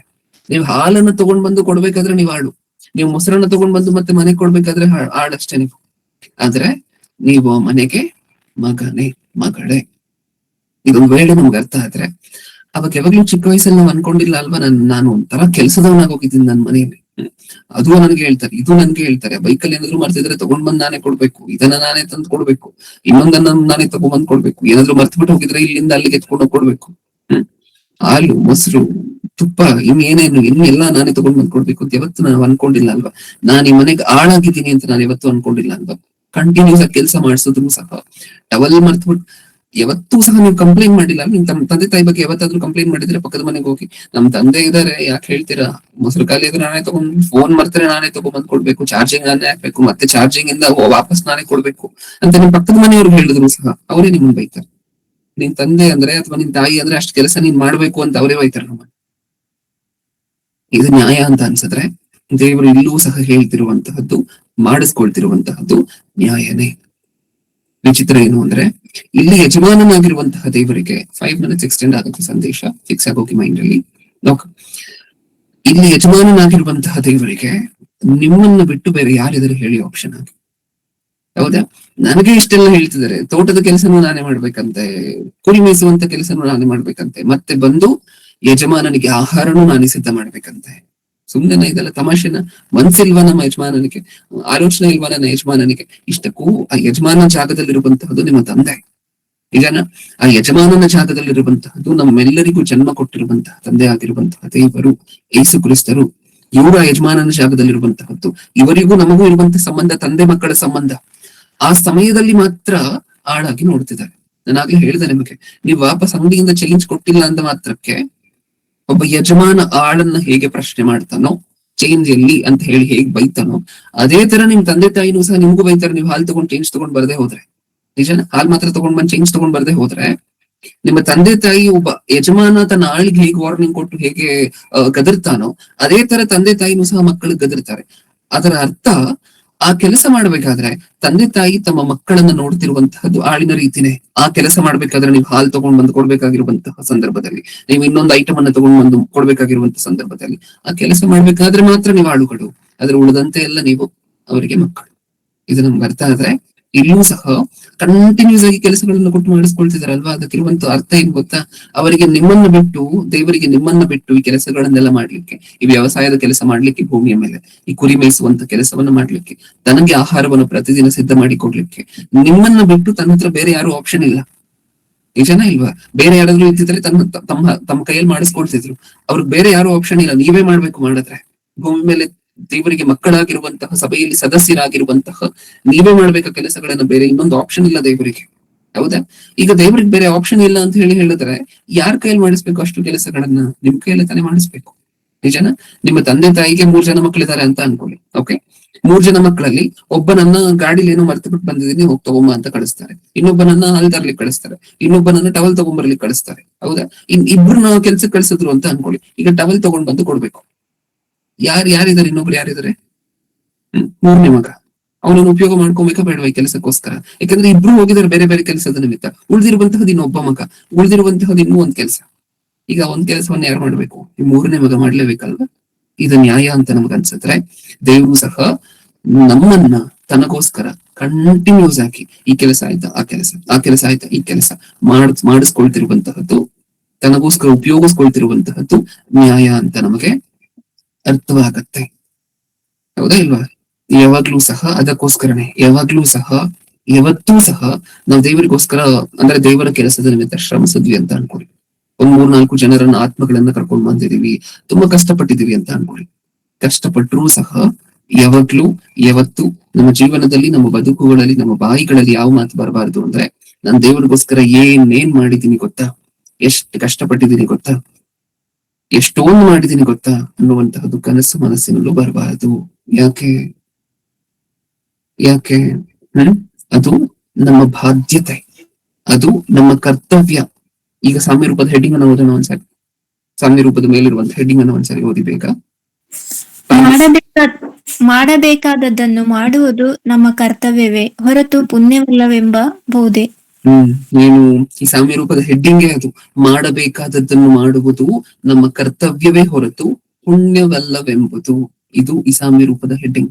ಮಾಡ್ಬೇಕಾಗಿರುವಂತಹದನ್ನ ದೇವರು ಕೊಡ್ತಿದಾರಲ್ವಾ, ಈ ಹೊಲ ಮೀಸುವಂತ ಕೆಲಸ, ಕುರಿ ಕಾಯುವಂತ ಕೆಲಸ, ತನಗೆ ಆಹಾರವನ್ನು ಸಿದ್ಧ ಮಾಡುವಂತ ಕೆಲಸ, ಇದನ್ನೆಲ್ಲ ಮಾಡ್ಬೇಕಾಗಿರುವಂತಹದ್ದು ನಮ್ಮ ಕರ್ತವ್ಯ, ನಮ್ಮ ಬಾಧ್ಯತೆಯೇ ಹೊರತು ಅದರಿಂದ ನಾನೇನೋ ಪುಣ್ಯ ಕಟ್ಕೊಳ್ತಿದ್ದೀನಿ, ಯಾರಿಗೋ ಹೆಲ್ಪ್ ಮಾಡ್ತಿದ್ದೀನಿ, ದೇವರಿಗೆ ಸಹಾಯ ಮಾಡ್ತಿದ್ದೀನಿ, ಏನ್ ಮಾಡದೆ ಗೊತ್ತಾ ಹಂಗೆ ಹೇಳ್ಕೋಬಾರ್ದು. ನಾನು ಏನ್ ಮಾಡಿದ್ರು ಸಹ ಮಾಡ್ಬೇಕು, ನನ್ನ ಕರ್ತವ್ಯದಲ್ಲಿ, ನನ್ನ ಚಾರ್ಟರ್ ಆಫ್ ರೆಸ್ಪಾನ್ಸಿಬಿಲಿಟೀಸ್ ಅಲ್ಲಿ ಇರುವಂತಹದನ್ನೇ ಮಾಡಿದ್ದೀನಿ, ಬಿಟ್ರೆ ಎಕ್ಸ್ಟ್ರಾ ಏನು ಮಾಡಿಲ್ಲ. ನಾನು ಎಕ್ಸ್ಟ್ರಾ ಏನು ಕಾಂಟ್ರಿಬ್ಯೂಟ್ ಮಾಡಿಲ್ಲ ಇಷ್ಟಕ್ಕೂ. ಯಾವತ್ತಾದ್ರೂ ನೀವು ಡ್ಯಾಡಿಗೆ ಟವಲ್ ತಂದು ಕೊಟ್ಟಾಗ ಅಥವಾ ಮಮ್ಮಿಗೆ ಹಾಲ್ ತಂದು ಕೊಟ್ಟಾಗ ನಾನು ಏನ್ ಮಾಡಿದ್ದೀನಿ ಗೊತ್ತಾ? ನಮ್ಮ ತಂದೆ ತಾಯಿಗೋಸ್ಕರ ಡ್ಯಾಡಿಗೆ ಫೋನ್ ಮರ್ತ್ಬಿಟ್ಟು ಬಂದಿದ್ರು, ತಗೊಂಡ್ ಬಂದ್ ಕೊಟ್ಟೆ. ಮಮ್ಮಿ ಟವಲ್ ಮತ್ತು ಕ್ಷಮಿಸಿ, ಮಮ್ಮಿ ಹಾಲ್ ತಗೊಂಡ್ ಬರುವಂತಹದನ್ನ ಮರ್ತಿದ್ರು, ನಾನು ಹಾಲ್ ತಗೊಂಡ್ ಕೊಟ್ಟೆ ಅಂತ ನೀವು ಹೇಳೋದಿಲ್ಲ ಅಲ್ವಾ? ಯಾಕೆ ಹೇಳೋದಿಲ್ಲ? ಅವರು ನಿಮ್ಗೋಸ್ಕರ ಮಾಡ್ತಿರುವಂತಹದ್ದು ನೀವ್ ಮಾಡ್ತಿರುವಂತಹದಕ್ಕಿಂತ ಕೋಟಿ ಪಟ್ಟಷ್ಟು ದೊಡ್ಡದಾಗಿರೋದ್ರಿಂದ. ಹೌದಾ ಇಲ್ವಾ? ನೀವು ಫೋನ್ ಅನ್ನು ತಗೊಂಡೋಗಿ ಚಾರ್ಜಿಂಗ್ ಹಾಕ್ತೀರಾ ಡ್ಯಾಡಿದು, ಆಮೇಲೆ ಫೋನ್ ಚಾರ್ಜಿಂಗ್ ಹಾಕಿರುವಂತಹದ ತಗೊಂಡ್ ಬಂದು ಅವ್ರ ಕೈಯಲ್ಲಿ ಕೊಡ್ತೀರಾ. ನೀವ್ ಇದನ್ನ ಮಾಡಿದೀರಾ. ಓಕೆ, ಇದನ್ನ ಮಾಡಿದಾಗ ನೀವ್ ಯಾವತ್ತೂ ಸಹ ನಿಮ್ಮನ್ನ ನೀವು ಅತಿಶಯಿಸ್ಕೊಳ್ಳೋದು, ನಮ್ ಡ್ಯಾಡಿಗೋಸ್ಕರ ನಾನು ಏನ್ ಮಾಡಿದೆ ಗೊತ್ತಾ ಚಿಕ್ಕ ವಯಸ್ಸಲ್ಲಿ, ಎಷ್ಟ್ ಸರಿ ಫೋನ್ ತಂದು ಕೊಟ್ಟಿಲ್ಲ, ಎಷ್ಟ್ ಸರಿ ಹಾಲ್ ತಂದು ಕೊಟ್ಟಿಲ್ಲ, ಎಷ್ಟ್ ಸರಿ ಮೊಸರು ತಂದು ಕೊಟ್ಟಿಲ್ಲ ಅಂತ ನೀವು ಹೇಳೋದಿಲ್ಲ. ಯಾಕೆ ಅಂದ್ರೆ ಅವ್ರು ನಿಮ್ಗೋಸ್ಕರ ಮಾಡ್ತಿರುವಂತಹದ್ದು ನೀವು ಅವ್ರಿಗೋಸ್ಕರ ಮಾಡ್ತಿರುವಂತಹದ್ದಕ್ಕಿಂತ ಕೋಟಿ ಪಟ್ಟಷ್ಟು ದೊಡ್ಡದು. ನಿಜಾನ? ಯಾಕಂದ್ರೆ ಅವ್ರು ಅಷ್ಟೊಂದು ತ್ಯಾಗ ಮಾಡಿದಾರೆ ನಿಮಗೋಸ್ಕರ. ಬಿಸಿಲನ್ನದೇ, ಮಳೆ ಅನ್ನದೇ ನಿಮ್ಗೋಸ್ಕರನೇ ದುಡಿದು, ನಿಮ್ಮ ಶಾಲೆ ಫೀಸ್ ಗಳಿಗೆ ದುಡಿದು, ನಿಮ್ಮ ಆಹಾರಕ್ಕೋಸ್ಕರ ದುಡಿದು, ಮನೆಗೋಸ್ಕರ ದುಡಿದು. ನಿಜಾನ? ಇದೆಲ್ಲ ಅವ್ರು ಮಾಡಿರುವಂತಹದ್ದು ನಿಮಗೋಸ್ಕರ. ಅವ್ರು ಮಾಡಿರುವಂತಹದ್ರ ಮುಂದೆ, ಅವ್ರು ನಮಗೋಸ್ಕರ ಮಾಡಿರುವಂತಹದ್ರ ಮುಂದೆ ನಾವು ಅವ್ರಿಗೋಸ್ಕರ ಮಾಡುವಂತಹದ್ದು ಏನೂ ಅಲ್ಲ ಅಂತ ನಮ್ಗೆ ಅರ್ಥ ಆದ್ರೆ ಈಗ ಮತ್ತೆ ವಾಪಸ್ ಬಂದ್ಬಿಡೋಣ ಈ ಸಾಮ್ಯ ರೂಪಕ್ಕೆ. ಇವಾಗ ಹೇಳಿ, ಏನಕ್ಕೋಸ್ಕರ ನ್ಯಾಯ? ಏನಕ್ಕೋಸ್ಕರ ಹೇಳ್ಕೊಂಬಾರ್ದು ಆತರ? ನಾನ್ ದೇವ್ರಿಗೋಸ್ಕರ ಏನೇನ್ ಮಾಡದೆ ಗೊತ್ತಾ ನನ್ನ ಜೀವನದಲ್ಲಿ? ಏನೇನ್ ಮಾಡದೆ ಗೊತ್ತಾ ಅಂತ ಯಾವತ್ತು ಏನಕ್ಕೋಸ್ಕರ ಹೇಳ್ಕೋಬಾರ್ದು? ಯಾಕೆ ಅಂದ್ರೆ ಯಾವತ್ತು ನಮ್ಮ ತಂದೆ ತಾಯಿಗಳ ಮುಂದೆ ನಾವು ಅದನ್ನ ಹೇಳ್ಕೊಂಡಿಲ್ಲ. ಅದಕ್ಕೆ ನಾವು ಹಾಲು ತಂದಿರುವಂತಹದ್ದು, ಮೊಸರು ತಂದಿರುವಂತ ಇದನ್ನೆಲ್ಲ ಯಾವತ್ತು ನಮ್ಮ ತಂದೆ ತಾಯಿಗಳ ಮುಂದೆ ನಾವು ಪಾಯಿಂಟ್ ಔಟ್ ಮಾಡಿ ತೋರಿಸೋದಿಲ್ಲ. ಅಲ್ಲಿ ತೋರ್ಸಲ್ಲ ಅಂದ್ರೆ ಇಲ್ಲಿ ಏನಕ್ಕೋಸ್ಕರ ತೋರಿಸ್ತೀವಿ? ನಿಜನಾ? ಅಲ್ಲಿ ಅದು ನಮ್ಮ ಬಾಧ್ಯತೆ ಅಂತ ಸ್ವೀಕಾರ ಮಾಡ್ತಿದೀವಿ ಅಂದ್ರೆ ಖುಷಿಯಾಗಿ. ಇಲ್ಲಿ ಏನಕ್ಕೋಸ್ಕರ ಸ್ವೀಕಾರ ಮಾಡೋದಿಲ್ಲ. ಅಲ್ಲಿ ರೆಸ್ಟ್ ಇಲ್ಲದೆ ಅದನ್ನು ತಗೊಂಡ್ ಬರ್ತೀವಿ, ಇದನ್ನು ತಗೊಂಡ್ ಬರ್ತೀವಿ, ಇದು ಅದು ಎಲ್ಲ ಮಾಡ್ತೀವಿ. ಆದ್ರೆ ಯಾವತ್ತೂ ಸಹ ಕ್ಲೈಮ್ ಮಾಡೋದಿಲ್ಲ, ನಾನು ಅದು ಮಾಡ್ದೆ ಇದು ಮಾಡ್ದೆ ಅಂತ ಹೇಳಿ ಚಿಕ್ಕ ವಯಸ್ಸಲ್ಲಿ ಮಾಡಿದ್ದಲ್ಲ. ಇಲ್ಲಿ ಏನಕ್ಕೋಸ್ಕರ ಕ್ಲೈಮ್ ಮಾಡ್ತೀವಿ? ನಿಜನ? ನಮ್ಮ ಮನಸ್ಸಲ್ಲೂ ನಾವು ಅನ್ಕೋಬಾರ್ದು, ನಾನು ದೇವ್ರಿಗೋಸ್ಕರ ಏನೇನೆಲ್ಲ ಮಾಡ್ತಿದ್ದೀನಿ ಗೊತ್ತಾ, ಎಷ್ಟು ಕಷ್ಟ ಪಡ್ತಿದ್ದೀನಿ ಗೊತ್ತಾ. ನೀವು ಇನ್ನೊಬ್ಬರನ್ನ ಮೋಟಿವೇಟ್ ಮಾಡ್ಲಿಕ್ಕೋಸ್ಕರ ಬೇಕಾದ್ರೆ ಹೇಳಿ, ಇಷ್ಟೇ ಅಲ್ಲ ನಾನು ಇಷ್ಟನ್ನು ಮಾಡಿದೀನಿ ಅಂದಾಗ ಇನ್ನೊಬ್ಬರಿಗೆ ಮೋಟಿವೇಟ್ ಆಗೋ ಹೋಗಿದ್ರೆ ಅದನ್ನ ಹೇಳಿ, ತಪ್ಪಿಲ್ಲ. ನಿಮ್ಮ ಸಂದೇಶಗಳನ್ನು ನೀವು ಹೇಳ್ಬಹುದು. ನೀವು ಅಷ್ಟು ಕಷ್ಟಪಟ್ಟು ನೀವು ಇನ್ನೊಬ್ಬರನ್ನ ಮೋಟಿವೇಟ್ ಮಾಡ್ಬೇಕಾದ್ರೆ ನೀವು ಹೇಳ್ಬೋದು. ಆದ್ರೆ ಯಾವತ್ತೂ ಸಹ ನಮ್ಮ ಮನ್ಸಲ್ಲಿ ನಮಗೆ ಏನೇನ್ ಮಾಡಿದೆ ನಾನು ದೇವ್ರಿಗೋಸ್ಕರ, ನಮ್ ಫೀಲಿಂಗ್ ಹೆಂಗಿರ್ಬಾರ್ದು ಅಂದ್ರೆ ನಾನ್ ದೇವ್ರಿಗೋಸ್ಕರ ಮಾಡಿರುವಂತಹ, ದೇವ್ರು ನನಗೋಸ್ಕರ ಮಾಡಿರುವಂತಹದಕ್ಕಿಂತ ದೊಡ್ಡ ತರ ಇರಬಾರ್ದು. ಹೌದಾ?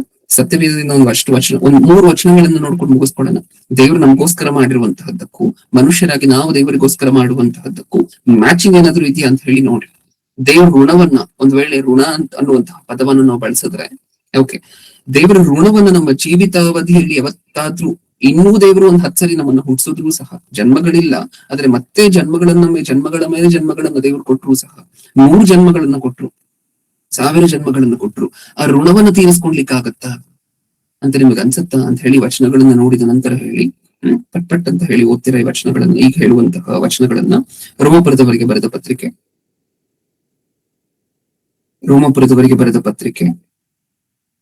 11ನೇ ಅಧ್ಯಾಯ 35ನೇ ವಚನ. ದೀಕ್ಷಿತ ಇಂಗ್ಲಿಷ್ ಪ್ರೆಸೆಂಟ್ ಮಾಡ್ಬೇಕು, ಕನ್ನಡದಲ್ಲಿ ಓದಿದ ತಕ್ಷಣ. 11:35. ಆತನಿಗೆ ಆಲೋಚನಾಕರ್ತನು ಯಾರು? ಮೊದಲು ಆತನಿಗೆ ಕೊಟ್ಟು ಪ್ರತಿಫಲವನ್ನು ತೆಗೆದುಕೊಳ್ಳುವವನು ಯಾರು? ಸಮಸ್ತ ಆತನಿಂದ ಉತ್ಪತ್ತಿಯಾಗಿ ಆತನಿಂದ ನಡೆಯುತ್ತಾ ಆತನಿಗಾಗಿ ಇರುತ್ತದೆ. ಆತನಿಗೆ ಸದಾಕಾಲವು ಸ್ತೋತ್ರ. ಆಮೇಲೆ 11ನೇ ಅಧ್ಯಾಯ 35ನೇ ವರ್ಷದಲ್ಲಿ ಒಂದು ಸೆಂಟೆನ್ಸ್ ಅನ್ನ ಓದ್ಕೊಂಡಾಗ, ಫಸ್ಟ್ ಆತನಿಗೆ ಕೊಟ್ಟು ಆಮೇಲೆ ಪ್ರತಿಫಲವನ್ನು ತಗೊಳ್ಳುವಂತವ್ರು ಯಾರು ಅಂತ ಕನ್ನಡದಲ್ಲಿ ಅದರ ಅರ್ಥನೇ ಬೇರೆ ಆಗೋಗಿದೆ ಪ್ರಿಯರೇ. ಅದರ ಅರ್ಥ ಒರಿಜಿನಲ್ ಟೆಕ್ಸ್ಟ್ ಅಲ್ಲಿ ಹಂಗಿಲ್ಲ. ಪ್ರೆಸೆಂಟ್ ಮಾಡ್ತಿದ್ದೆ ದೀಕ್ಷಿತ್ ಅದನ್ನ, ಆ ವಚನವನ್ನು ಇಂಗ್ಲಿಷ್ ಅಲ್ಲಿ. 11:35 ರೋಮನ್ಸ್.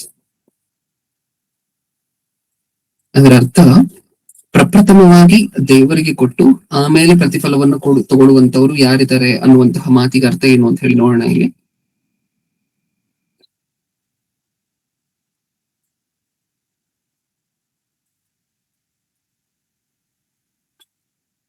ಫೋಟೋ ಇದ್ಕೊಳ್ಳೋ, ಪಿನ್ ಮಾಡು, ನೀವು ಪ್ರೆಸೆಂಟ್ ಮಾಡ್ತಿದ್ರೆ.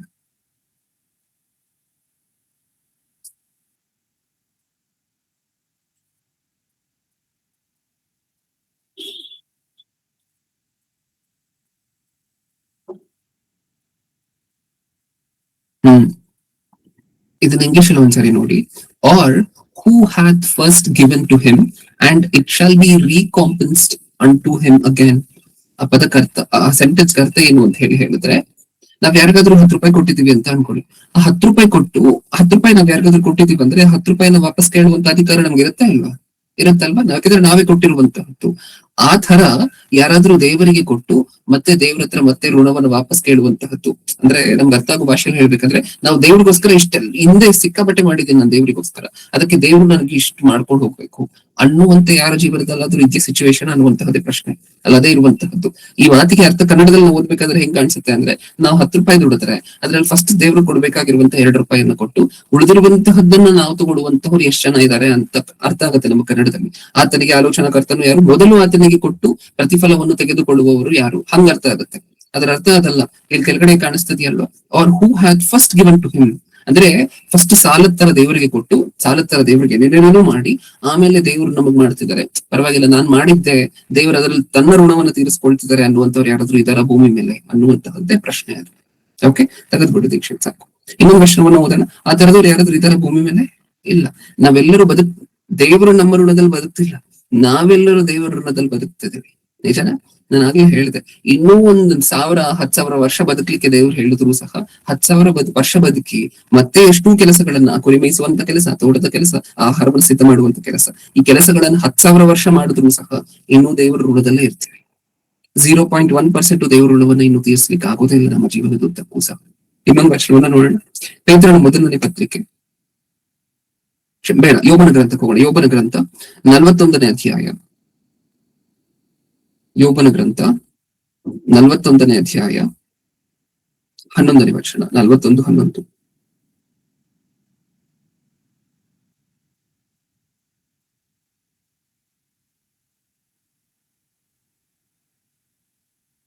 ಓದ್ತೀರಾ ಏನಾದ್ರು ದಯವಿಟ್ಟು?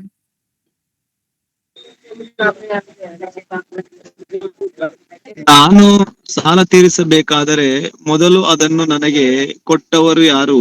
ಆಕಾಶ ಮಂಡಲದ ಕೆಳಗಿರುವ ಸರ್ವವು ನನ್ನದೇ. ನಾನು ದೇವರು ಪ್ರಶ್ನೆ ಮಾಡ್ತಿರುವಂತಹದ್ದು, ನಾನು ಸಾಲ ತೀರಿಸಬೇಕಾದರೆ ಮೊದಲು ಅದನ್ನು ನನಗೆ ಕೊಟ್ಟವರು ಯಾರು? ನನಗೆ ಯಾರಾದ್ರೂ ಸಾಲ ಕೊಟ್ಟಿದ್ದೀರಾ ನೀವು ವಾಪಸ್ ಕೇಳಲಿಕ್ಕೆ ಅಂತಿದ್ದಾರೆ ದೇವ್ರು. ನನಗೆ ಯೋಬನು 41.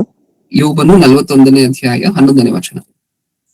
ಓಕೆ, ದೇವ್ರು ಕೇಳ್ತಿರುವಂತಹ ಪ್ರಶ್ನೆ, ಒಂದ್ ವೇಳೆ ನಾನು ನಿಮ್ಮ ಋಣದಲ್ಲಿರುವ ಹಂಗಿದ್ರೆ ನನಗೊಂದ್ ವೇಳೆ ನೀವು ಕೊಟ್ಟಿದ್ದೀರಾ ಮುಂಚೆ? ನೀವು ನನಗೆ ಕೊಟ್ಟು ಆಮೇಲೆ ನನ್ನ ಹತ್ರ ಕೇಳ್ತಿದ್ರೆ? ನಾವ್ ದೇವ್ರನ್ನ ಇರ್ತಾರಲ್ವಾ ನೋಡುವಂತಹದ್ದು. ನಾವೇನೋ ದೇವ್ರಿಗೆ ಸಾಲ ಕೊಟ್ಟಂಗೆ ಆಮೇಲೆ ದೇವ್ರ ಹತ್ರ ಡಿಮಾಂಡ್ ಮಾಡ್ತಿದ್ವಿ ಭೂಮಿ ಮೇಲೆ ಕುತ್ಕೊಂಡು, ಏನು ನನಗೆ ಇದಾಗ್ಲೇಬೇಕು ನನ್ನ ಜೀವನದಲ್ಲಿ, ಏನಾದ್ರೂ ಆಗೋಗ್ಲಿ, ನಾನ್ ಕೇಳಿರುವಂತಹದ್ದು ನೀವು ಕೊಡ್ಲೇಬೇಕು. ಏನೋ ದೇವ್ರು ನಮಗೆ ಋಣಸ್ಥರಾಗಿರೋ ತರ. ನಿಜನ? ಏನೋ ನಾವು ದೇವ್ರಿಗೆ ಸಾಲ ಕೊಟ್ಟು ಅದಾದ್ಮೇಲೆ ವಾಪಸ್ ಕೇಳೋ ತರ. ನಿಜನ? ಕುತ್ತಿಗೆ ಪಟ್ಟಿ ಹಿಡ್ಕೊಂಡು ಹೇಗೆ ಕೇಳ್ತಾರೋ, ಕೊಟ್ಟಿರುವಂತ ಹಣವನ್ನು ವಾಪಸ್ ಕೊಡದೇ ಇದ್ರೆ ಹೆಂಗ್ ಕೇಳ್ತಾರೋ ಹಂಗ್ ಕೇಳ್ತಾರೆ ಮನುಷ್ಯರು ಭೂಮಿ ಮೇಲೆ. ದೇವ್ರಿಗೆ ಪ್ರಾರ್ಥನೆ ಮಾಡ್ಬೇಕಾದ್ರೆ ಹಂಗಿರುತ್ತೆ ನಮ್ಮ ಟೋನ್. ತಗ್ಗಿಸ್ಕೊಡುವಂತಹದಿಲ್ಲ, ಅದಿಲ್ಲ, ಇದಿಲ್ಲ. ನಿಜನ? ಓಕೆ, ಇದನ್ನೆಲ್ಲ ಏನಕ್ಕೋಸ್ಕರ ನೋಡುತ್ತೀವಿ ಅಂತ ಹೇಳಿ ನಮ್ಗೆ ಗೊತ್ತಿದೆ ಅಲ್ವಾ? ಏನಕ್ಕೋಸ್ಕರ? ಒಬ್ಬ ತಂದೆ ಹತ್ರ ನಾವ್ ಯಾವತ್ತೂ ಹೋಗಿ, ತಾಯಿ ಹತ್ರ ಯಾವತ್ತೂ ಸಹ ನಾವು ನನ್ ಹಾಲು ತಗೊಂಡ್ ಬಂದಿದ್ದೀನಿ, ನನ್ ಮೊಸರು ತಗೊಂಡ್ ಬಂದಿದ್ದೀನಿ, ನಾನು ಫೋನ್ ಮರ್ತೋಗಿದ್ದೆ ಅದನ್ನ ತಗೊಂಡ್ ಬಂದು ಕೊಟ್ಟಿದ್ದೀನಿ, ಇಷ್ಟನ್ನೆಲ್ಲ ಮಾಡಿದ್ದೀನಿ ಅಂತ ಹೇಳಿ ಹೇಳ್ಕೊಡುದಿಲ್ಲ. ಯಾಕೆ? ನಾವು ಅವ್ರಿಗೋಸ್ಕರ ಮಾಡಿರುವಂತಹ ಕಾರ್ಯಗಳಿಗಿಂತ ಅವರು ನಮಗೋಸ್ಕರ ಮಾಡಿರುವಂತಹ ಕಾರ್ಯಗಳು ದೊಡ್ಡದ್ದು. ಅದು ನಮ್ಗೆ ಅರ್ಥ ಆದ್ರೆ ನಾವ್ ದೇವ್ರ ಹತ್ರ ಯಾವಾಗ್ಲೂ ಸಹ ನಾನ್ ನಿನ್ನ ಮಗ ಆಗಿದ್ದೀನಿ ಅಂತ ಹೇಳಿ ನನ್ನನ್ನು ಆಳಿನ ಸ್ಥಾನದಲ್ಲಿಟ್ಟು ನನ್ ಕೈಲಿ ಅದು ಮಾಡಿಸ್ಕೊಂತೀಯ, ಇದು ಮಾಡಿಸ್ಕೊಂತೀಯ ಅಂತ ಅನ್ಬಾರ್ದು. ನಾನ್ ನಿನಗೋಸ್ಕರ ಎಷ್ಟು ಮಾಡಿದೆ ಗೊತ್ತಾ ಅಂತಾನು ಅನ್ಬಾರ್ದು. ನಾವ್ ಮಾಡ್ತಿರುವಂತಹದ್ದು, ನಾವ್ ಸುವಾರ್ತೆಯ ಕೆಲಸಕ್ಕೋ, ವಾಕ್ಯದ ಕೆಲಸಕ್ಕೋ, ದೇವರ ಕೆಲಸಕ್ಕೋ ನಾವ್ ಕಷ್ಟಪಡ್ತಿರುವಂತಹದ್ದೆಲ್ಲ ನಮ್ಮ ಭಾಗ್ಯ ಅಂತ ಅನ್ಕೋಬೇಕು ನಾವು. ನಿಜನ? ದೇವರಿಗೋಸ್ಕರ ನಾವೇನಾದ್ರೂ ಮಾಡ್ತಿದೀವಿ ಅಂದ್ರೆ ಅದು ನಮಗೆ ಸಿಕ್ಕಿರುವಂತಹ ಭಾಗ್ಯ. ಪ್ರಪಂಚದಲ್ಲಿ ಸಾಕಷ್ಟು ಜನರಿಗೆ ಸಿಕ್ಕಿಲ್ಲ. ನಾವೇನೋ ದೊಡ್ಡದಾಗಿ ಮಾಡ್ತಿದೀವಿ ಅನ್ನುವಂತಹ ಕಲ್ಪನೆ, ಮನಸ್ಥಿತಿ, ಕನಸು ಮನಸ್ಸಿನಲ್ಲೂ ಬರಬಾರದು. ನಾವು ಯಾವತ್ತಾದ್ರೂ ತುಂಬಾ ಕಷ್ಟಪಟ್ಟಿದೀವಿ ದೇವರಿಗೋಸ್ಕರ ಅಂತ ಅನ್ಸಿದ್ರು ಮಾಡ್ಬೇಕಾಗಿರುವಂತಹದನ್ನೇ ಮಾಡಿದೀವಿ, ಎಕ್ಸ್ಟ್ರಾ ಏನು ಮಾಡಿಲ್ಲ. ತಾನು ನಮಗೋಸ್ಕರ ಮಾಡಿರುವುದಕ್ಕಿಂತ ಹೆಚ್ಚಾಗಿ ನಾವು ತನಗೋಸ್ಕರ ಏನೋ ಮಾಡ್ಲಿಕ್ಕೆ ಸಾಧ್ಯನೂ ಇಲ್ಲ, ಮಾಡ್ತಾನೂ ಇಲ್ಲ. ಇದೇ ಆಗಿರ್ಬೇಕು ನಮ್ಮ ಮನಸ್ಥಿತಿ. ಈ ಸಾಮ್ಯ ರೂಪ ಅದನ್ನೇ ಒತ್ತಿ ಒತ್ತಿ ಹೇಳ್ತದೆ. ನಾವ್ ಯಾವತ್ತಾದ್ರೂ ದೇವರಿಗೋಸ್ಕರ ಏನಾದ್ರು ಮಾಡಿದ್ರೆ ಏನಂತ ಹೇಳಿ ಅನ್ಕೋಬೇಕು? ಮಾಡಿರುವಂತಹದ್ದು ಈ ಕೆಲಸವನ್ನ ದೇವರು ನನಗೆ ಕೊಟ್ಟಿರುವಂತಹದ್ದು ನನ್ನ ಭಾಗ್ಯ. ಅದ್ ನನ್ನ ಕರ್ತವ್ಯವೇ ಹೊರತು ನಾನು ಇನ್ನೊಬ್ಬರಿಗೆ ಮಾಡಿರುವಂತಹ ಅಥವಾ ನಾನು ದೇವರಿಗೆ ಮಾಡಿರುವಂತಹ ಮೇಲಲ್ಲ. ಅದು ನನ್ನ ಪುಣ್ಯ. ದೇವರು ನನಗೆ ಆ ಕೆಲಸವನ್ನು ಒಪ್ಪಿಸಿರುವುದಕ್ಕೆ ನಾನೇನು ದೊಡ್ಡದಾಗಿ ಮಾಡಿಲ್ಲ. ಯಾಕಂದ್ರೆ ದೇವರು ನನಗೆ ಮಾಡಿರುವಂತಹದ್ದು, ದೇವರು ನಮ್ಮೆಲ್ಲರ ಜೀವನದಲ್ಲಿ ಮಾಡಿರುವಂತಹದನ್ನ ಕಂಪೇರ್ ಮಾಡಿದ್ರೆ ನಾವು ಅವರಿಗೆ ಮಾಡ್ತಿರುವಂತಹದ್ದು ಯಾವ ಚುಕ್ಕೆಯು, ಯಾವ ಸಾಸಿವೆ ಕಾಳು ಸಹ ಅಲ್ಲ.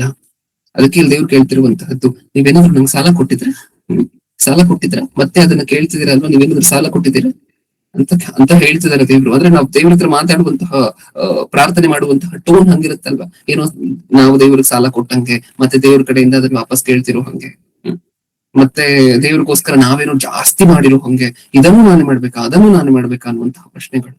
ತಂದೆ ನಿನ್ನ ಹತ್ರ ಬಂದ್ರೆ ನಾನು ಪರಿಶುದ್ಧನಾಗಿರ್ಬೇಕಂತೆ, ನೀತಿವಂತನಾಗಿರ್ಬೇಕಂತೆ, ಪಾಪ ಮಾಡಬಾರ್ದಂತೆ, ಆ ಕೆಲಸ ಮಾಡ್ಬೇಕಂತೆ, ವಾಕ್ಯ ಓದ್ಬೇಕಂತೆ, ಇಷ್ಟೆಲ್ಲ ಮಾಡ್ಬೇಕಾ ನಿನಗೋಸ್ಕರ? ತನಗೋಸ್ಕರ ಅಲ್ಲ ದೇವ್ರು ಹೇಳ್ಕೊಳ್ತಿರುವಂತಹದ್ದೆಲ್ಲ ಮಾಡ್ಲಿಕ್ಕೋಸ್ಕರ. ನಮಗೆ ಒಳ್ಳೇದು ಅದನ್ನೆಲ್ಲ ಮಾಡಿದ್ರೆ ನಾವು ನಿತ್ಯ ಜೀವವನ್ನು ಪಡ್ಕೊಳ್ತೀವಿ, ನಾವು ನರಕದಿಂದ ತಪ್ಪಿಸಲ್ಪಡ್ತೀವಿ. ನಿಜಾನ? ಓಕೆ, ಇನ್ನೊಂದೇ ಒಂದು ವಚನವನ್ನು ಓದಿ ಮುಗಿಸ್ಕೊಳ್ಳೋಣ. ಈ ಯೋಬನ ಗ್ರಂಥದಲ್ಲಿರುವಂತಹ ಮಾತು ನಮ್ಗೆ ಅರ್ಥ ಆಯ್ತಲ್ವಾ? ನಾನು ಸಾಲ ತೀರಿಸಬೇಕಾದರೆ ಮೊದಲು ಅದನ್ನು ನನಗೆ ಕೊಟ್ಟವರು ಯಾರು? ಆಕಾಶ ಮಂಡಲದ ಕೆಳಗಿರುವ ಸರ್ವಸ್ವವು ನನ್ನದೇ. ಅಂದ್ರೆ ದೇವರು ಸ್ಪಷ್ಟವಾಗಿ ಹೇಳ್ತಿದ್ದಾರೆ, ನಾನು ನಿಮಗೆ ಋಣಸ್ಥನಾಗಿಲ್ಲ, ನೀವು ನನಗೆ ಋಣಸ್ಥರಾಗಿದ್ದೀರ ಬಿಟ್ರೆ ನಾನು ಯಾವ ಮನುಷ್ಯನಿಗೂ ಸಹ, ಭೂಮಿ ಮೇಲಿರುವಂತಹ ಯಾರಿಗೂ ಸಹ, ಯಾವ ಜೀವಿಗೂ ಸಹ ಋಣಸ್ಥರಾಗಿಲ್ಲ. ನಿಜನಾ? ಮುಂದೆ ಇನ್ನೊಂದು ವಚನ, ಕೊರಿಂಥದವರಿಗೆ ಬರೆದ ಮೊದಲನೇ ಪತ್ರಿಕೆ, ಕೊನೆ ವಚನ ಇವತ್ತಿಗೆ. ಕೊರಿಂಥದವರಿಗೆ ಬರೆದ ಮೊದಲನೇ ಪತ್ರಿಕೆ 4ನೇ ಅಧ್ಯಾಯ 7ನೇ ವಚನ, 4:7.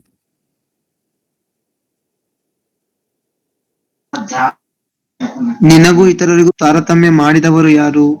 ದೇವರಿಂದ ಒಂದದಿರುವಂತದ್ದು ನಿನ್ನಲ್ಲಿ ಒಂದಾದರೂ ಉಂಟೋ? ಹೊಂದಿದ ಮೇಲೆ ಒಂದದವನಂತೆ ನೀನು ಯಾಕೆ ಹಿಗ್ಗಿಕೊಳ್ಳುತ್ತಿ? ಈಗಾಗಲೇ ನೀವು ತೃಪ್ತರಾದಿರಿ, ಈಗಾಗಲೇ ಐಶ್ವರ್ಯವಂತರಾದಿರಿ, ನಮ್ಮ ಸಹಾಯವಿಲ್ಲದೆ ಅರಸರಾದಿರಿ.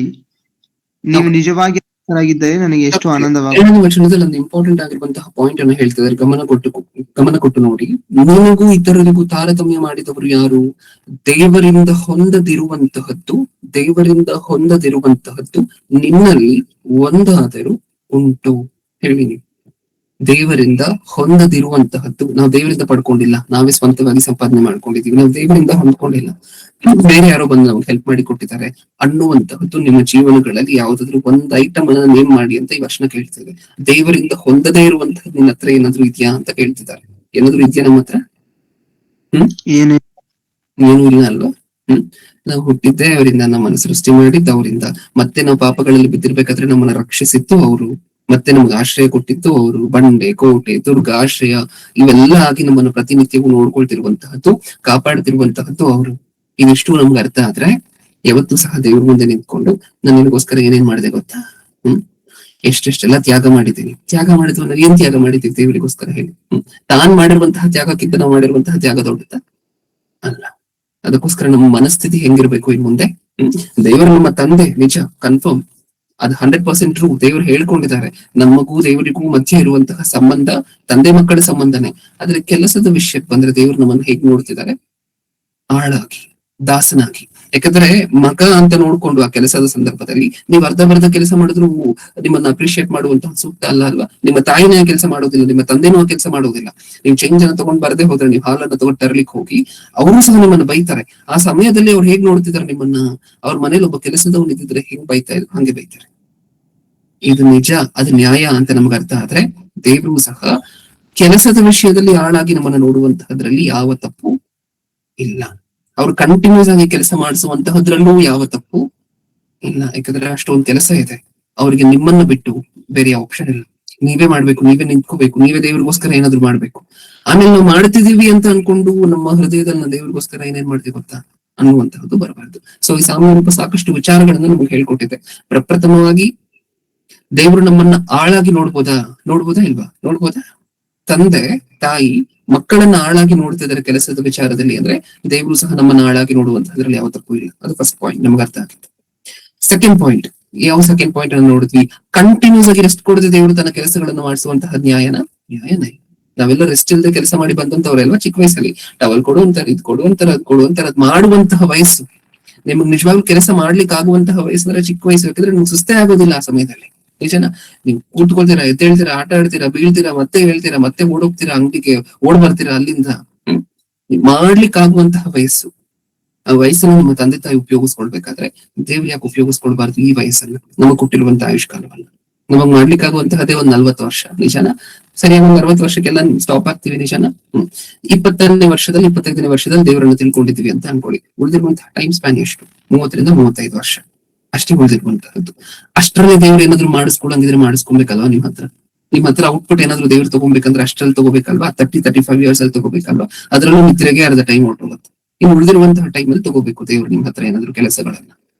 ಅದನ್ನೇ ತಗೊಳ್ಳಿಕ್ ಪ್ರಯತ್ನ ಪಡ್ತಿದ್ದಾರೆ. ಅದಕ್ಕೆ ಮತ್ತೆ ಕಂಟಿನ್ಯೂಸ್ ಆಗಿ ನೀವು ಬಿಟ್ಟು ಬೇರೆ ಇಲ್ಲದೆ ಇರುವಂತಹ ಕಾರಣದಿಂದ ನಿಮ್ಮನ್ನೇ ಚೂಸ್ ಮಾಡಿ ಉಪಯೋಗ ಮಾಡ್ಕೊಳ್ತಿದ್ದಾರೆ.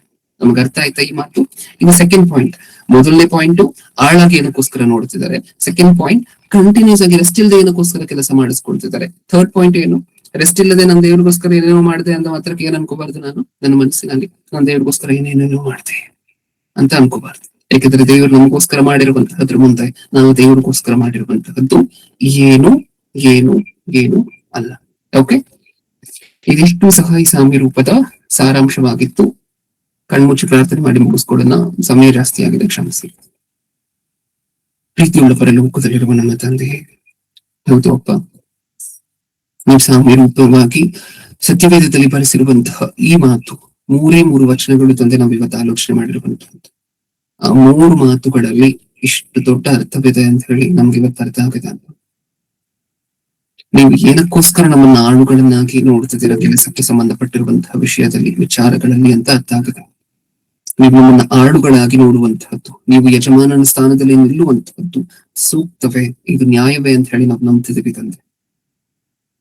ಅದನ್ನು ಹೊರತುಪಡಿಸಿ ನೀವು ಕಂಟಿನ್ಯೂಸ್ ಆಗಿ ನಮಗೆ ರೆಸ್ಟ್ ಇಲ್ಲದೆ ಕೆಲವು ಸಾರಿ ನಮ್ಮನ್ನು ಉಪಯೋಗ ಮಾಡಿಕೊಂಡಾಗ ನೀವು ಕ್ರೂರಿ ಅಂತ ಹೇಳಿ ಭಾವಿಸದೆ, ಇದು ನಮ್ಮ ಭಾಗ್ಯ, ಇದು ನನಗೆ ಸಿಕ್ಕಿರುವಂತಹ ಅದೃಷ್ಟ ಅಂತ ನಾವು ಭಾವಿಸಿ, ನಿಮ್ಮ ಕೆಲಸವನ್ನ ಮಾಡುವಂತಹದ್ದು ನೀವು ನಮಗೆ ಕೊಟ್ಟಿರುವಂತಹ ಕೃಪೆ, ಭಿಕ್ಷೆ ಅಂತ ಹೇಳಿ ನಾವು ಭಾವಿಸಿ ಸಂತೋಷದಿಂದ ಅದನ್ನು ಮಾಡುವಂತವರಾಗಿ ಮುಂದಾಗುವಂತಹ ಮಕ್ಕಳಾಗಿ ನಮ್ಮನ್ನು ಮಾರ್ಪಡಿಸಿ. ಈ ಭೂಮಿ ಮೇಲೆ ನಾವು ಬಿಟ್ರೆ, ಈ ಭೂಮಿ ಮೇಲೆ ಕ್ರಿಸ್ತನ ಸಂಘ ಏನಿದೆ, ಕ್ರಿಸ್ತನ ಸಭೆ ಏನಿದೆ, ಆ ಸಭೆಯಲ್ಲಿರುವಂತವರು ಬಿಟ್ರೆ ಬೇರೆ ಯಾರಿದ್ದಾರೆ ತಂದೆ ನಿಮ್ಗೋಸ್ಕರ ಇದನ್ನೆಲ್ಲ ಮಾಡಿ ಮುಗಿಸ್ಲಿಕ್ಕೆ? ಅದಕ್ಕೋಸ್ಕರ ನಾವು ಯಾವತ್ತೂ ಸಹ ಗುಣಗಾಡದೆ, ನಾವು ಯಾವತ್ತೂ ಸಹ ಹಿಂಜರಿಯದೆ, ನಾವು ಯಾವತ್ತೂ ಸಹ ನೇಗಿಲಿನ ಮೇಲೆ ಕೈ ಇಟ್ಟು ಹಿಂದೆ ನೋಡದೆ, ನೀವು ಕೊಟ್ಟಿರುವಂತಹ ಎಲ್ಲಾ ಅವಕಾಶಗಳನ್ನ, ನೀವು ನಮ್ಗೆ ಕೊಡುವಂತಹ ಎಲ್ಲಾ ನಿಮ್ ಸ್ವಾಗತಗಳನ್ನು, ಪ್ರತಿಯೊಂದನ್ನು ಸಹ ನಾವು ಸ್ವೀಕಾರ ಮಾಡಿ ಸಂತೋಷವಾಗಿ ಅದನ್ನ ಮಾಡುವಂತೆ, ಅದನ್ನ ಮಾಡ್ಲಿಕ್ಕೆ ಮುಂದಾಗುವಂತಹ ಮಕ್ಕಳಾಗಿ ನಮ್ಮನ್ನು ಮಾರ್ಪಡಿಸಿ. ಹಾಗೆ ತಂದೆ, ನಾವು ನಿಮ್ಗೋಸ್ಕರ ಏನೇನೇನೋ ಮಾಡ್ಬಿಟ್ಟಿದೀವಿ, ಸಾಕಷ್ಟು ತ್ಯಾಗವನ್ನು ಮಾಡಿದೀವಿ, ಸಿಕ್ಕಾಪಟ್ಟೆ ವಿಚಾರಗಳನ್ನು ಕಷ್ಟಪಟ್ಟಿದೀವಿ ನಿಮಗೋಸ್ಕರ ಅಂತ ಯಾವತ್ತೂ ಸಹ ನಮ್ಮ ಮನಸ್ಸು ನಮ್ಮನ್ನ ಪ್ರೇರೇಪಿಸದೆ, ನೀವು ನಮಗೋಸ್ಕರ ಮಾಡಿರುವಂತಹ ತ್ಯಾಗದ ಮುಂದೆ, ನೀವು ನಮಗೋಸ್ಕರ ಪಟ್ಟಿರುವಂತಹ ಕಷ್ಟದ ಮುಂದೆ ನಾವು ಇವತ್ತು ಬದುಕಿದೀವಿ ಅಂದ್ರೆ ಅದು ನಿಮ್ಮ ಕೃಪೆ, ನಾವು ಹುಟ್ಟಿದೀವಿ ಅಂದ್ರೆ ಅದು ನಿಮ್ಮ ಕೃಪೆ, ನಾವು ಹುಟ್ಟಿರುವಂತಹ ರಕ್ಷಿಸಲ್ಪಟ್ಟಿದೀವಿ, ರಕ್ಷಣೆ ಮಾರ್ಗದಲ್ಲಿ ಬಂದಿದೀವಿ ಅಂದ್ರೆ ಅದು ನಿಮ್ಮ ಕೃಪೆ, ನಿಮ್ಮ ತ್ಯಾಗ. ನಾವು ಉಸಿರಾಡ್ತಿದೀವಿ ಅಂದ್ರೆ ಅದು ನೀವು ಕೊಟ್ಟಿರುವಂತಹ ಗಾಳಿ, ನಾವು ನೀರು ಕುಡಿತಿದೀವಿ ಅಂದ್ರೆ ಅದು ನೀವು ಮಾಡಿರುವಂತಹ ಸೃಷ್ಟಿ, ನೀವು ನಮಗೆ ಮಾಡಿರುವಂತಹದ್ರ ಮುಂದೆ ನಾವು ಮಾಡಿರುವಂತಹದ್ದು ಏನೂ ಇಲ್ಲ ತಂದೆ. ನಾವು ನಿಮ್ಗೆ ಮಾಡ್ಲಿಕ್ಕೆ ಆಗುವಂತಹದ್ದು ಏನೂ ಇಲ್ಲ.